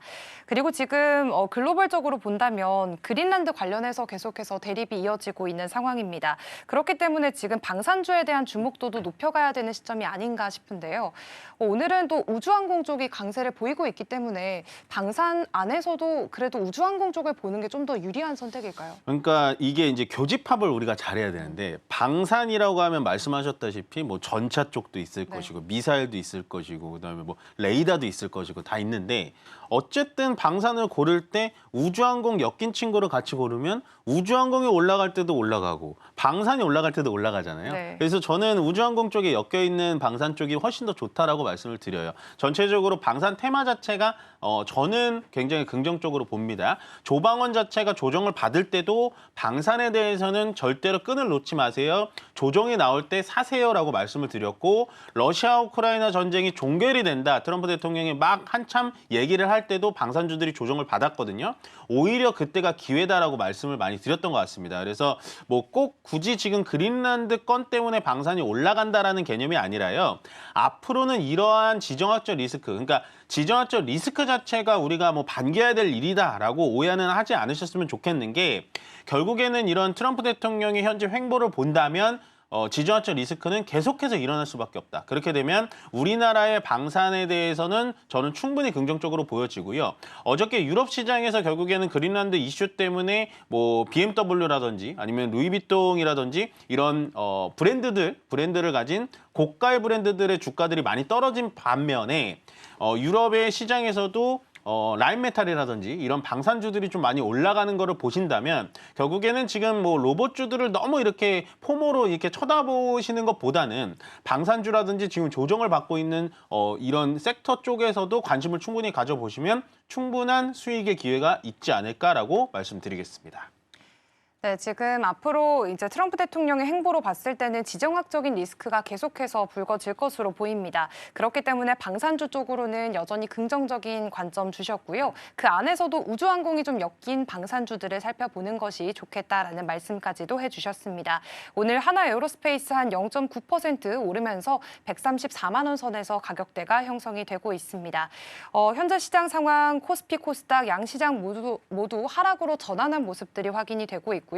낙폭을 조금 더 키워가고 있습니다. 지금 외국인의 매도세가 좀 거세게 나오게 되면서 오늘 오전장까지의 분위기가 과연 어떻게 이어질지 이 부분 체크를 해보시면 좋겠습니다. 스탁포인트는 여기서 마무리하도록 하겠습니다. SCTV 이민 전문가와 함께했습니다. 고맙습니다. 고맙습니다.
네, 계속해서 캐스팅콜로 이어가 보도록 하겠습니다. 오늘 도움 말씀에는 KM투자파트너스 김성훈 대표 자리해 주셨습니다. 대표님 어서 오세요. 네, 안녕하세요. 네, 오늘 우리 시장 분위기 먼저 보겠습니다. 코스피 다시 음전을 했네요. 0.72% 하락을 하면서 4,900선에 대한 안착보다는 일단 4,866선까지 내려와 있고요. 코스닥도 하락을 하면서 지금 962선 지나갑니다. 외국인 투자자가 현물에서도 빼고 있는 분위기, 선물에서도 한 2,000계약 넘게 매도가 나타나고 있는 상황입니다.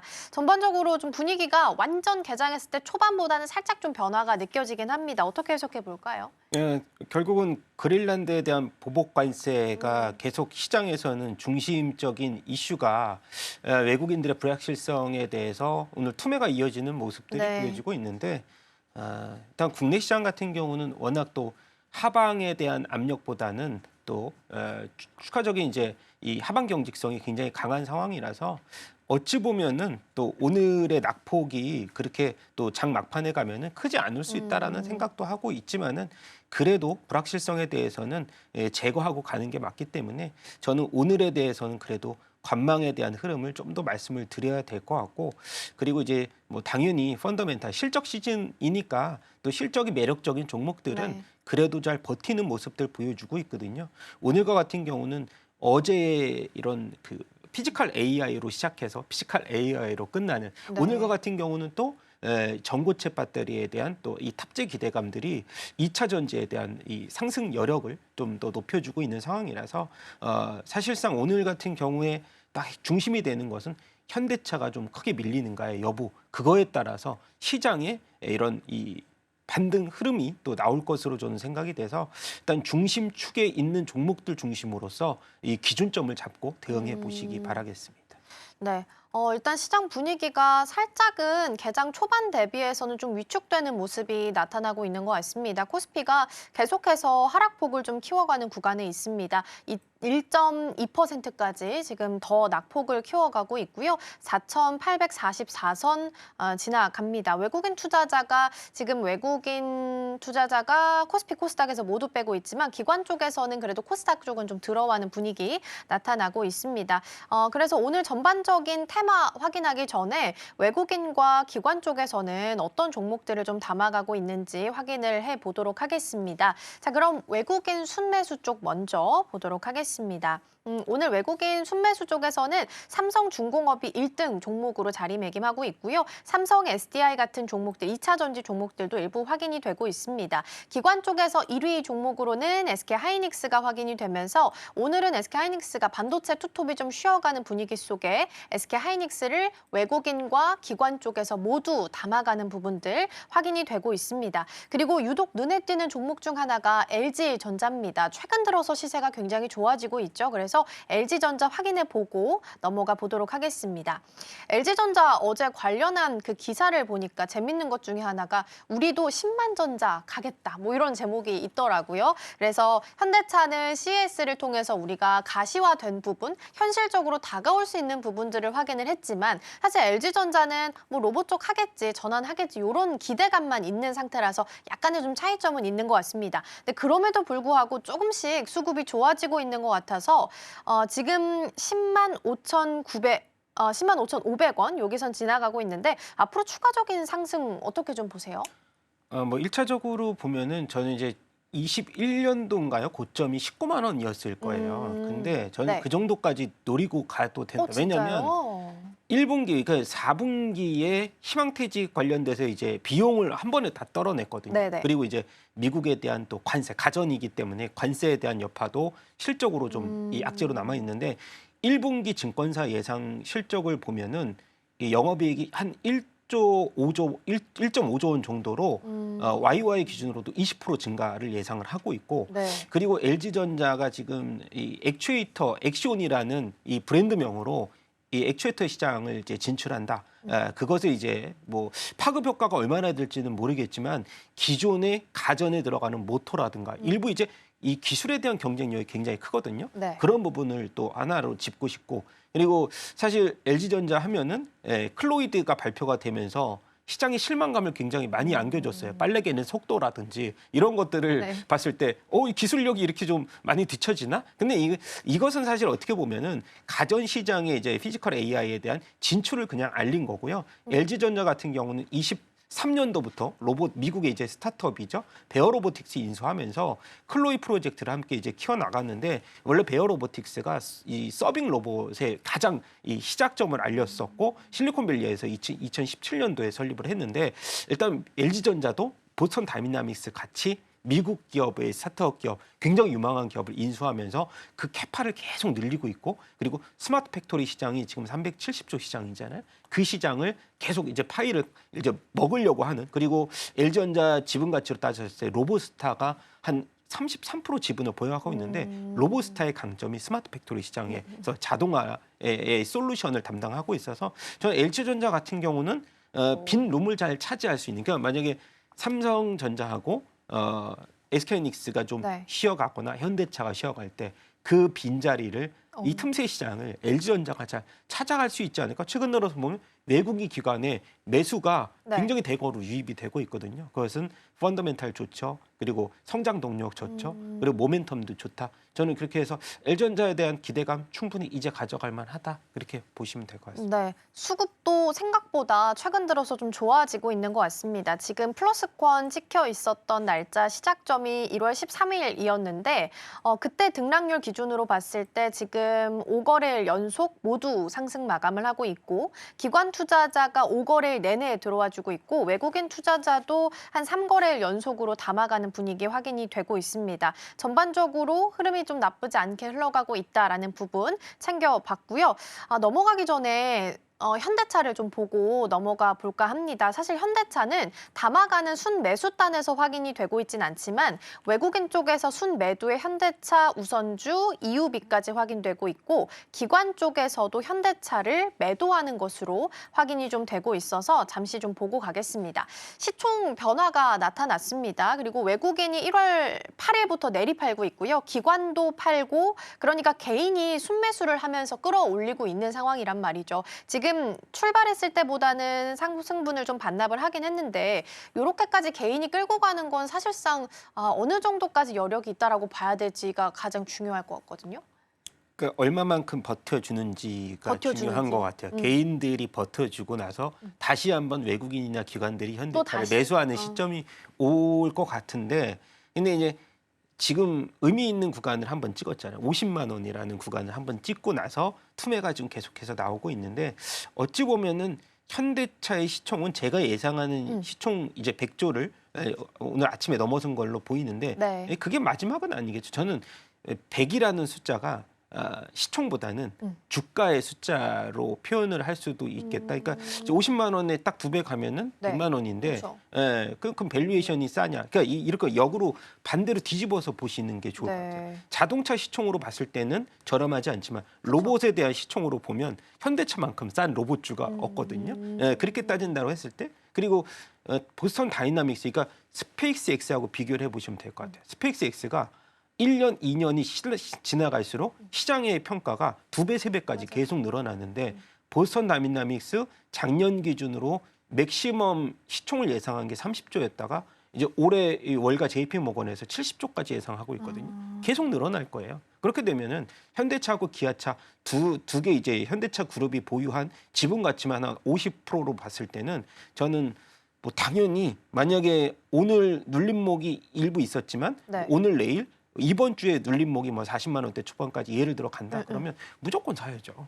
네. 그러면 40만 원 이하에서는 당연히 매수겠지만 지금 구간은 일단 47만 원 선이거든요. 그럼 요 정도 왔을 때는 신규 없으신 분들 매수해도 괜찮다라는 가격대 어느 정도로 좀 지정해 주실 수 있어요? 저는 45만 원 이하 45만 정도로 보면은 분할 매수 차 타이밍이라는 좋다. 그러니까 지금 보면은 5일선 타고 들어가면서 그러니까요. 올랐기 때문에 5일선을 막 쉽게 깨지는 않을 것 같지만은 그래도 5일선 부근까지 온다라고 했을 때는 뭐 40 지금 한 4만 원 5일선이 올라가겠죠. 시간이 갈수록. 그쵸, 그쵸. 45만 원 정도 근처면은 현대차는 담아볼 만하다. 그리고 제가 이제 뭐 작년에 이제 공략주 아닌 관심주로서 현대차가 너무 올라가서 기아차라도 빨리 맞아요, 잡으세요라고 했는데, 네. 기아차도 현대차 이제 보스턴 다이내믹스 지분을 약 나눈다면 17% 갖고 있잖아요. 그래서 뭐 기아차 같은 경우에 굳이 이거를 밸류를 적게 받을 필요가 없는데, 여태까지 행해온 밸류 할인율로 봤을 때 기아차의 목표가를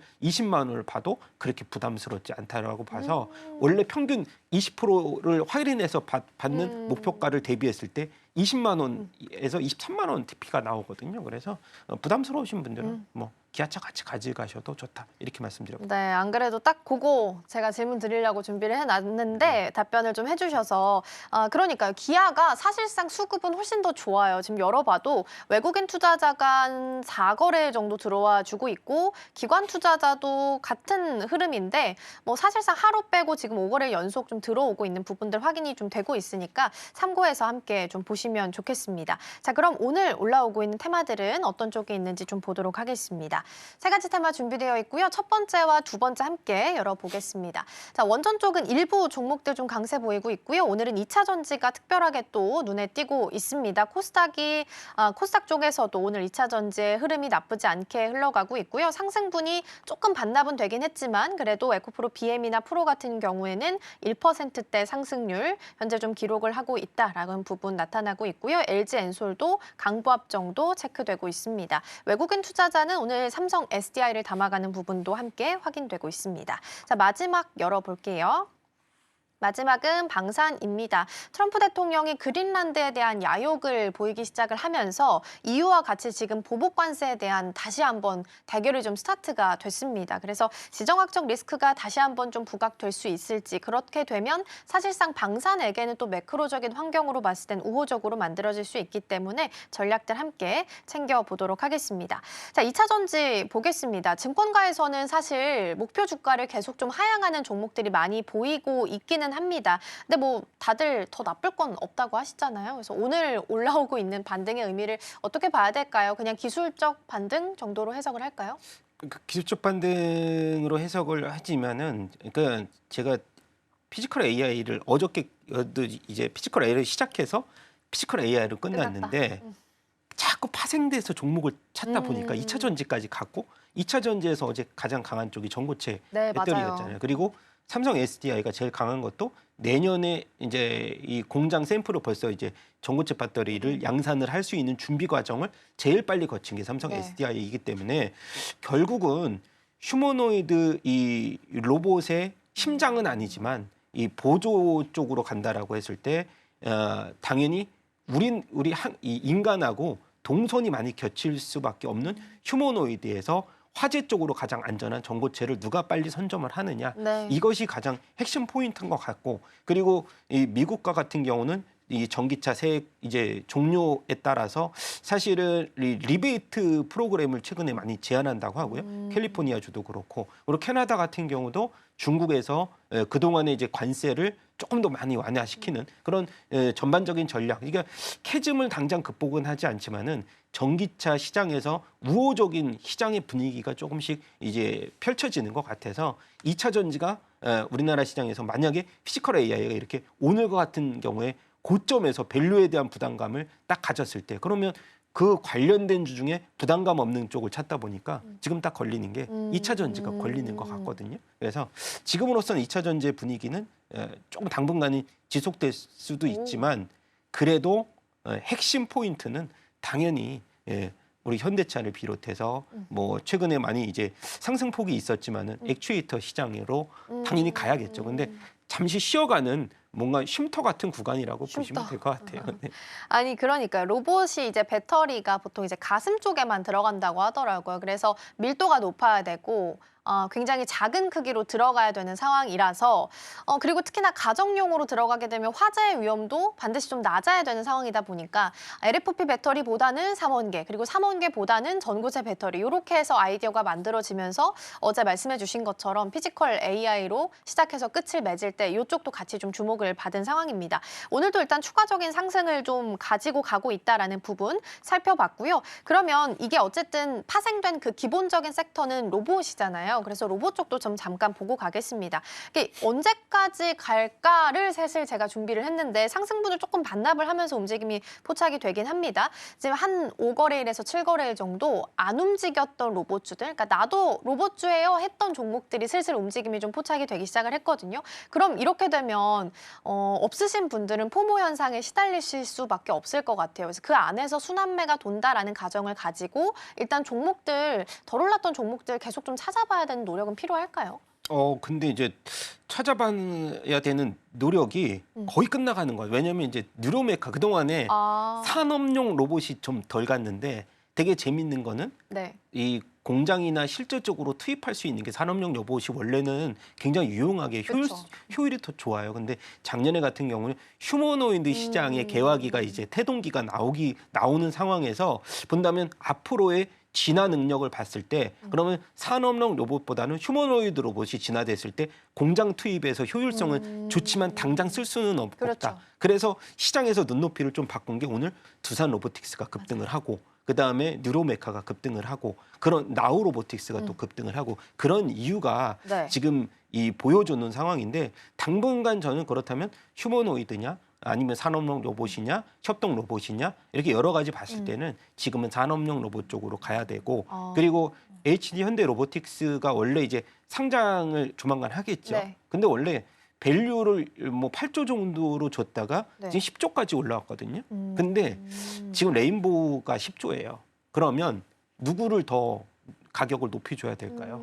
당연히 대장 중심에 있는 레인보우를 높이 줘야 되거든요. 그래서 레인보우가 제가 누누이 얘기했지만 3월의 키포인트인데 3월 전에 좀 더 땡겨갈 수 있는 조건이 좀 많이 마련이 된 것 같고 거기에서 파생되는 뭐 제가 SBB 테크도 말씀드렸지만 거기 안에 라인들 밸류 라인들이 SPG를 비롯해 SPG가 어저께 또 한 번 급등한 게 LG 쪽 라인을 또 뚫었어요. 이거 액추에이터 라인을 뭐 한 그 연간 그 생산하는 캐파 이상으로 지금 수주를 받고 있기 때문에 그런 부분을 우리가 종합해서 본다면 네. 지금은 산업용 로봇 쪽에 지금의 주가 흐름 두산 로보틱스가 안 꺾이고 지금 6%대 네. 유지를 하고 있고 그리고 SK텔레콤이 또 새로운 이 로봇주로 또 탄생이 되는 상황에서 오늘 한 4%대 올라가고 있는데 뭐 엔트로픽 지분을 이제 그 일부 이제 지분을 이제 취득했다. 뭐 그러니까 지금 보면은 네. 이 로봇에서 신규로 들어가는 일부 이제 그 모멘텀들이 좀 탑재되는 대형주 단을 계속 올리고 있어서 저는 지금으로서 그렇다면 새로운 좀 논리적으로 봤을 때 어느 종목을 좀 해야 되느냐. 포스코 그룹주가 그래도 좀 다음 타저로서 LG도 잘 말씀드렸지만 네. 포스코 그룹 쪽도 한번 봐야 된다. 포스코 그룹이 이 야스가와 전기하고 지금 협동을 맺었잖아요. MOU를 체결을 네. 했고 포스코의 이제 이 소프트웨어 DNA하고 솔루션하고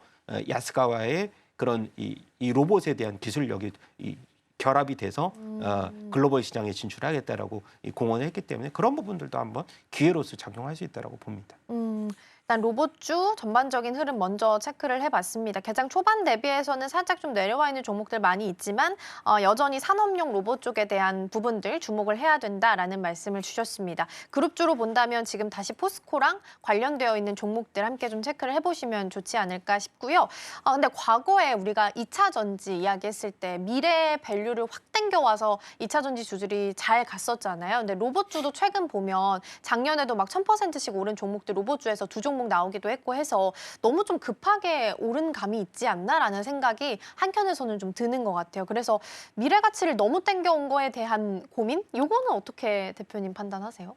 고민은 별로 없어요. 왜냐하면 생각보다 빠르게 성장하고 있고 그리고 제가 태동기라고 말씀드렸는데 2차 전지가 대장주였던 종목들의 시총이 얼마였나를 파악하시면 되는데 뭐 LG 엔솔 같은 경우 몇십 조, 네. 뭐 100조 근처까지. 근데 로봇주에서 대장은 누구였죠? 레인보우? 10조밖에 안 되죠.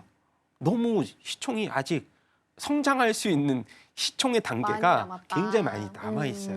근데 제가 예를 들어서 네. 뭐 레인보우나 두산이나 아니면 로보티즈가 시총이 막 50조 근처까지 갔다면 제가 할 말이 없어요. 여기서 절반 이상 빠져도 할 말이 없는데 10조라는 그 이제 캐파의 제 눈높이는 아직은 좀 왜냐하면 로봇 산업의 성장 스토리는 당장 1, 2년 게 아니고 10년 이상을 봐야 되죠. 그리고 로봇은 섹터라고 보는 게 아니고 네. 모든 섹터에 다 들어갈 수 있는 그러니까 뭔가 초메가 트렌드적인 하나의 저는 그 단어라고 생각을 하거든요. 그 저만의 생각인데 네. 아직 룸이 너무 많이 남아 있어요. 많이 남았다? 알겠습니다. 로봇에 대한 긍정적인 이야기 들어봤고요. 방산 쪽으로 가야겠네요. 베네수 이슈도 있고 그린란드에 대한 야욕 이슈도 있고 이제 다시 관세 전쟁이 좀 불붙기 시작을 하다 보니까 시장 안에서는 악재로 어느 정도 좀 해석을 하는 것 같습니다. 방산 쪽에 대한 부분으로 본다면 사실상 매크로 환경으로는 우호적으로 만들어지고 있는 것 같긴 한데 투심 개선이 본격적으로 좀 이루어질 수 있을까요? 네, 뭐 보면은 이제 이 국방비 미국을 비롯해서 뭐 저 글로벌리하게 막 3천조 이상의 시장에서 네. 우리나라가 뭐 한 2%에서 한 5% 정도만 땡겨 와도 막 100조 이상의 수주가 예상이 되는 상황이고, 그리고 뭐 그린란드 비롯해서 이란, 중동, 일단 지정학적 리스크에 대해서 왜냐면 작년에 3분기부터 방산주가 쉬었던 게 트럼프의 뭐 러시아와 우크라이나 전쟁 종결 얘기가 맞아요. 나오면서 거기에다가 또 수주 공백까지 나왔다는 거죠. 근데 연초에 시작했을 때 하나 에어로스페이스가 수주에 대한 잭팟을 한번 터뜨렸고, 그리고 오늘 목표가를 봤더니 뭐 180만 원 목표가 증권사 TP가 나오고 있거든요. 근데 지금으로서는 어떻게 보면 지대지보다는 공대공이나 공대지. 그러니까 어떻게 보면 스페이스X에 대한 기대감까지 모멘텀으로 갖고 있는 종목들이 굉장히 강한 상황이고, 에어로스페이스 비롯해서 LIG 넥스원, 하나시스템, 그리고 제가 말씀드려야 되는 한국항공우주까지. 한국항공우주 목표가를 또 한번 TP를 증권사에서 20만 원 이상까지 나오는 레포트들이 지금 쏟아져 나오고 있어서 네. 펀더멘탈도 수반되면서 모멘텀까지 있고, 그 모멘텀이 가장 강력한 스페이스X가 아마 중첩이 됐다라고 했을 때는 아마 올해 내내는 방산주에서는 제가 말씀드렸던 종목들이 주가가 크게 하락하는 일은 별로 없겠다라는 생각은 들고 있습니다. 네, 일단 한화 에어로스페이스 같은 경우에는 180만 원으로 지금 20% 정도 TP 상향 조정이 나온 상황이고요. 한화 시스템도 계속 신고가 영역에서 움직임 포착이 좀 되고 있습니다.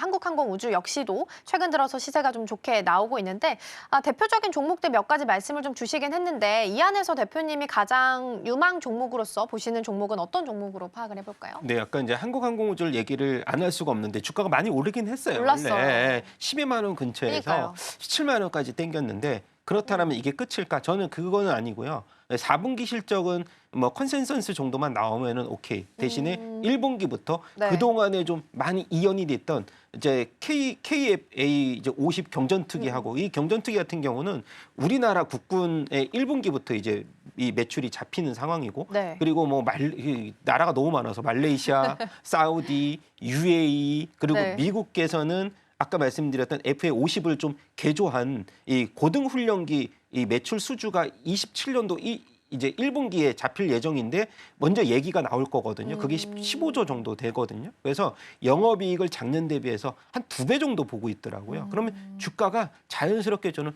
뭐 12만 원에서 2배 정도, 한 25만 원 정도 가도 이게 비쌀까? 그런 생각 갖고 있어서, 그래도 많이 올랐지만 그래도 항공우주, 스페이스X 또 거기에 따른 또 기대감까지 한번 우리가 기대를 해보자, 이렇게 말씀드리고. 네, 오늘의 탑픽 종목으로는 한국항공우주 주셨습니다. 사실 굉장히 무거운 종목이에요. 작년에 10만 원 그 박스 라인에 계속 갇혀 있다가 드디어 조금 탈피하면서 움직임 포착이 되고 있는데, 사실상 근데 수급은 굉장히 좋습니다. 여러분이니까 기관 쪽에서 10월, 11월 내리 들어왔고요. 12월 중순부터 보면 지금 3거래일을 제외하고는 4거래일을 제외하고는 계속해서 기관 쪽에서 좀 담아가는 부분들 확인되고 있으니까 앞으로 추가적인 랠리가 가능할지 체크해 보셔도 좋겠고요. 차트상 5일선 예쁘게 타면서 지금 올라오고 있습니다.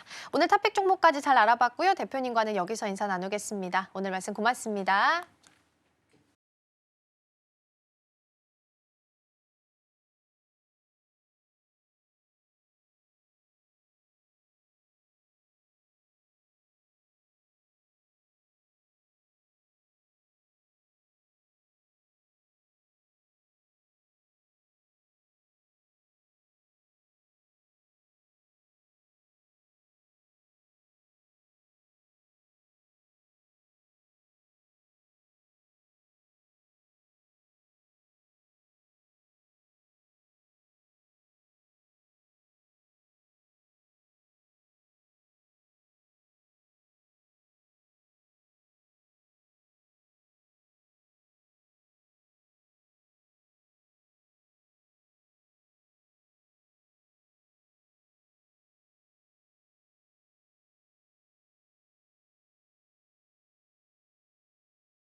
네, 이 시각 시황센터입니다. 어제 미국 증시는 마틴 루터킹 데이로 휴장한 가운데 유럽 증시는 트럼프의 관세 불확실성에 영향을 받아서 약세를 보였습니다.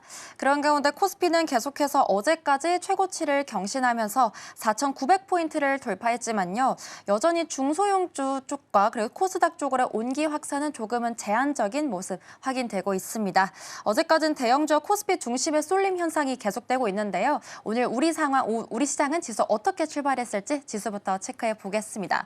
네, 오늘 코스피는 하락하고 코스닥은 상승으로 출발했습니다. 그 흐름 그대로 지금 이어받고 있는데요. 코스피 같은 경우에는 현 시각 0.7% 하락하면서 4,870선 지나고 있습니다. 어제 4,900선을 돌파하긴 했습니다만 그 4,900선을 다시는 조금 내주는 모습 체크되고 있습니다. 네, 코스닥 같은 경우는 현 시각 0.26% 상승하면서 강보합권에서 거래되고 있습니다. 970포인트에서 거래되고 있습니다. 다음으로 수급도 체크해 보겠습니다. 네, 먼저 코스피 시장입니다. 메이저 주체들이 오늘은 매도로 전환되고 있습니다. 외국인 같은 경우는 2,800억 원가량 물량을 던져내고 있고요. 기관도 여기에 힘을 보태고 있습니다. 3,800억 원가량 매도 우위 보이고 있으면서 오늘 코스피 지수 하방 압력을 좀 가하고 있는 모습 체크되고 있습니다. 반면에 오늘 코스피 시장에서는 개인만이 물량을 담아내고 있습니다. 현 시각 6,400억 원가량 매수 우위 보이고 있습니다. 네, 다음으로 코스닥 시장도 체크해 보겠습니다.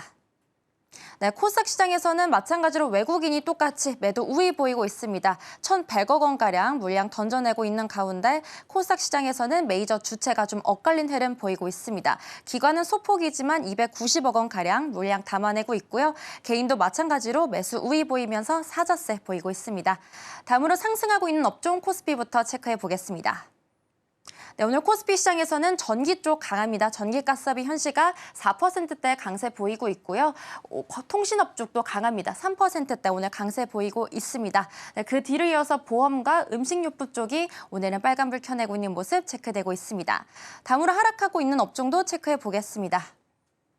네, 어제까지는 좀 분위기가 좋았던 전기전자, 운수 장비 쪽이 오늘은 차익 실현 물량이 좀 나오면서 파란불로 전환되고 있습니다. 현 시각 전기전자가 1%대가량 파란불 켜고 있고요. 운수 장비도 마찬가지로 1%가량 약세 보이고 있습니다. 그 뒤를 이어서 제조업과 기계, 의료 정밀이 오늘은 파란불 켜내고 있습니다. 다음으로 코스닥 시장도 상승하고 있는 업종 체크해 보겠습니다. 네, 코스닥 시장에서는 오늘 금융 쪽이 강합니다. 2% 가까이 상승하고 있고요. 그 뒤를 이어서 운송과 의료 쪽, 금속까지도 오늘은 빨간불 켜내고 있습니다. 다음으로 하락하고 있는 업종도 체크해 보겠습니다. 네, 하락하고 있는 업종도 코스피 시장과 조금은 비슷한 모습 체크되고 있습니다. 오늘 기계 장비 쪽도 조금 쉬어가고 있고요. 비금속과 섬유 쪽까지 오늘은 파란불 켜내고 있습니다.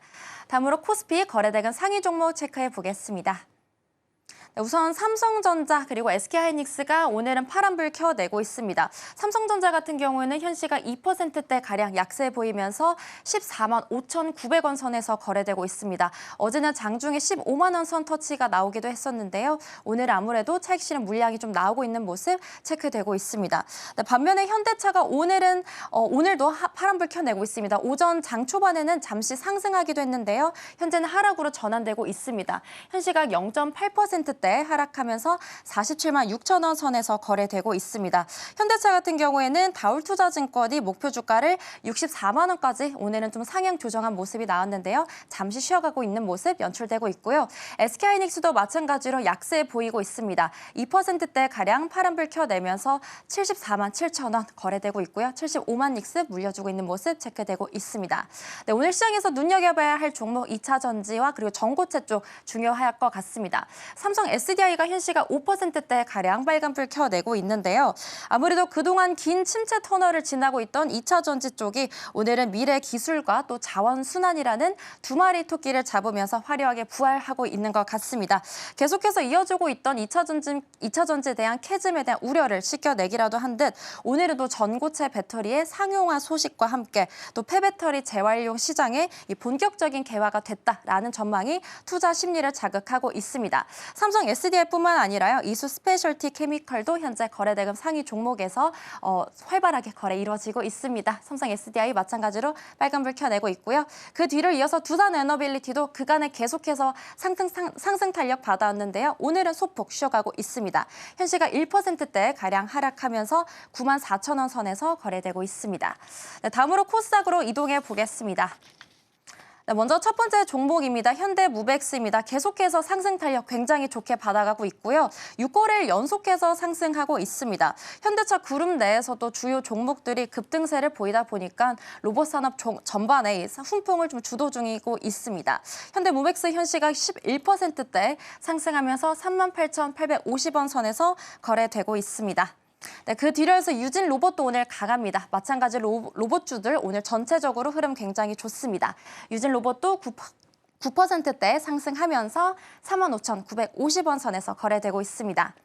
네, 다음으로 그린광학도 체크해 보겠습니다. 한 달 사이에 주가가 2배 이상 급등한 종목인데요. 방산과 우주항공 산업에 대한 확장 기대감이 계속해서 주가에 반영되고 있는 모습이 나오고 있습니다. 오늘도 굉장히 강한 상승 탄력 받아가고 있습니다. 현시각 21%대 상승하면서 34,200원에 거래되고 있습니다.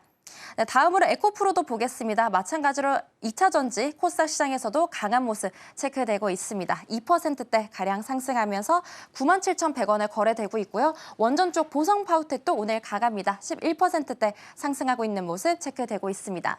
네, 다음으로 코스피 시가총액 상위 종목들 움직임도 이어서 체크해 보겠습니다. 네, 오늘은 시장 전반적으로 하락불이 좀 켜지고 있는 모습 체크되고 있습니다. 워낙에 그간 숨가쁘게 또 오르고 있다 보니까 오늘은 전반적으로 좀 차익 실현 물량들이 나오고 있습니다. 반도체 투톱이 오늘은 2%대 약세로 돌아서고 있습니다. 삼성전자 15만 전자 물려줬고요. SK하이닉스도 마찬가지로 75만 닉스에서 한 걸음 좀 멀어진 모습 체크되고 있습니다. 2%대 가량 동반 약세 보이고 있고요. 오늘 또 현대차와 또 기아가 조금 전까지는 상승불이었지만 둘 다 하락으로 전환되고 있습니다. 현대차도 현시각 1%대 약세 보이고 있고요. 기아도 2%대 파란불 켜내고 있습니다. 네, 반면에 현시각 강한 쪽 하나 에어로스페이스와 아까 말씀드린 2차 전지인 LG 에너지 솔루션까지 오늘은 강한 불 켜고 있고요. KB금융이 현시각 2%대 가량 빨간 불 켜내고 있습니다. 다음으로 코스닥 시가총액 상위 종목도 빠르게 체크해 보겠습니다. 네, 코스닥 시가총액 상위 종목도 움직임 보시면요. 혼조 양상 보이고 있습니다. 1위 종목인 알테오젠이 1%대 가량 상승하고 있고요. 에코프로 그룹주들 2차 전지 수혜 받아서 현시각 2%대 가량 상승불 켜고 있습니다. 지금까지 시황센터였습니다. 네, 코스피 시장 4,900선 터치 이후에 아쉽게도 좀 하락하는 모습이 나타나고 있습니다. 외국인 투자자가 현선물에서 모두 팔고 있는 상황이고요. 다시 한번 우주항공 쪽이 섹터상으로는 좀 올라옴도 포착이 되고 있습니다. 일정상으로 스테이블 코인과 관련한 법안 발의 일정이 있습니다. 디지털 자산 TF 회의가 예정이 좀 되어 있는데요. 이쪽에 대한 반응은 아직까지는 없는 것 같습니다. 오후장까지 뉴스와 흐름들 함께 체크해 보시면 좋겠습니다. 저희가 방송 중에 제공해드린 정보는 투자 판단을 위한 조언일 뿐 해당 종목의 가치와 수익률은 보장하지 않습니다. 저희는 내일 더 다양한 소식 준비해서 돌아오겠습니다. 시청해주신 여러분 고맙습니다.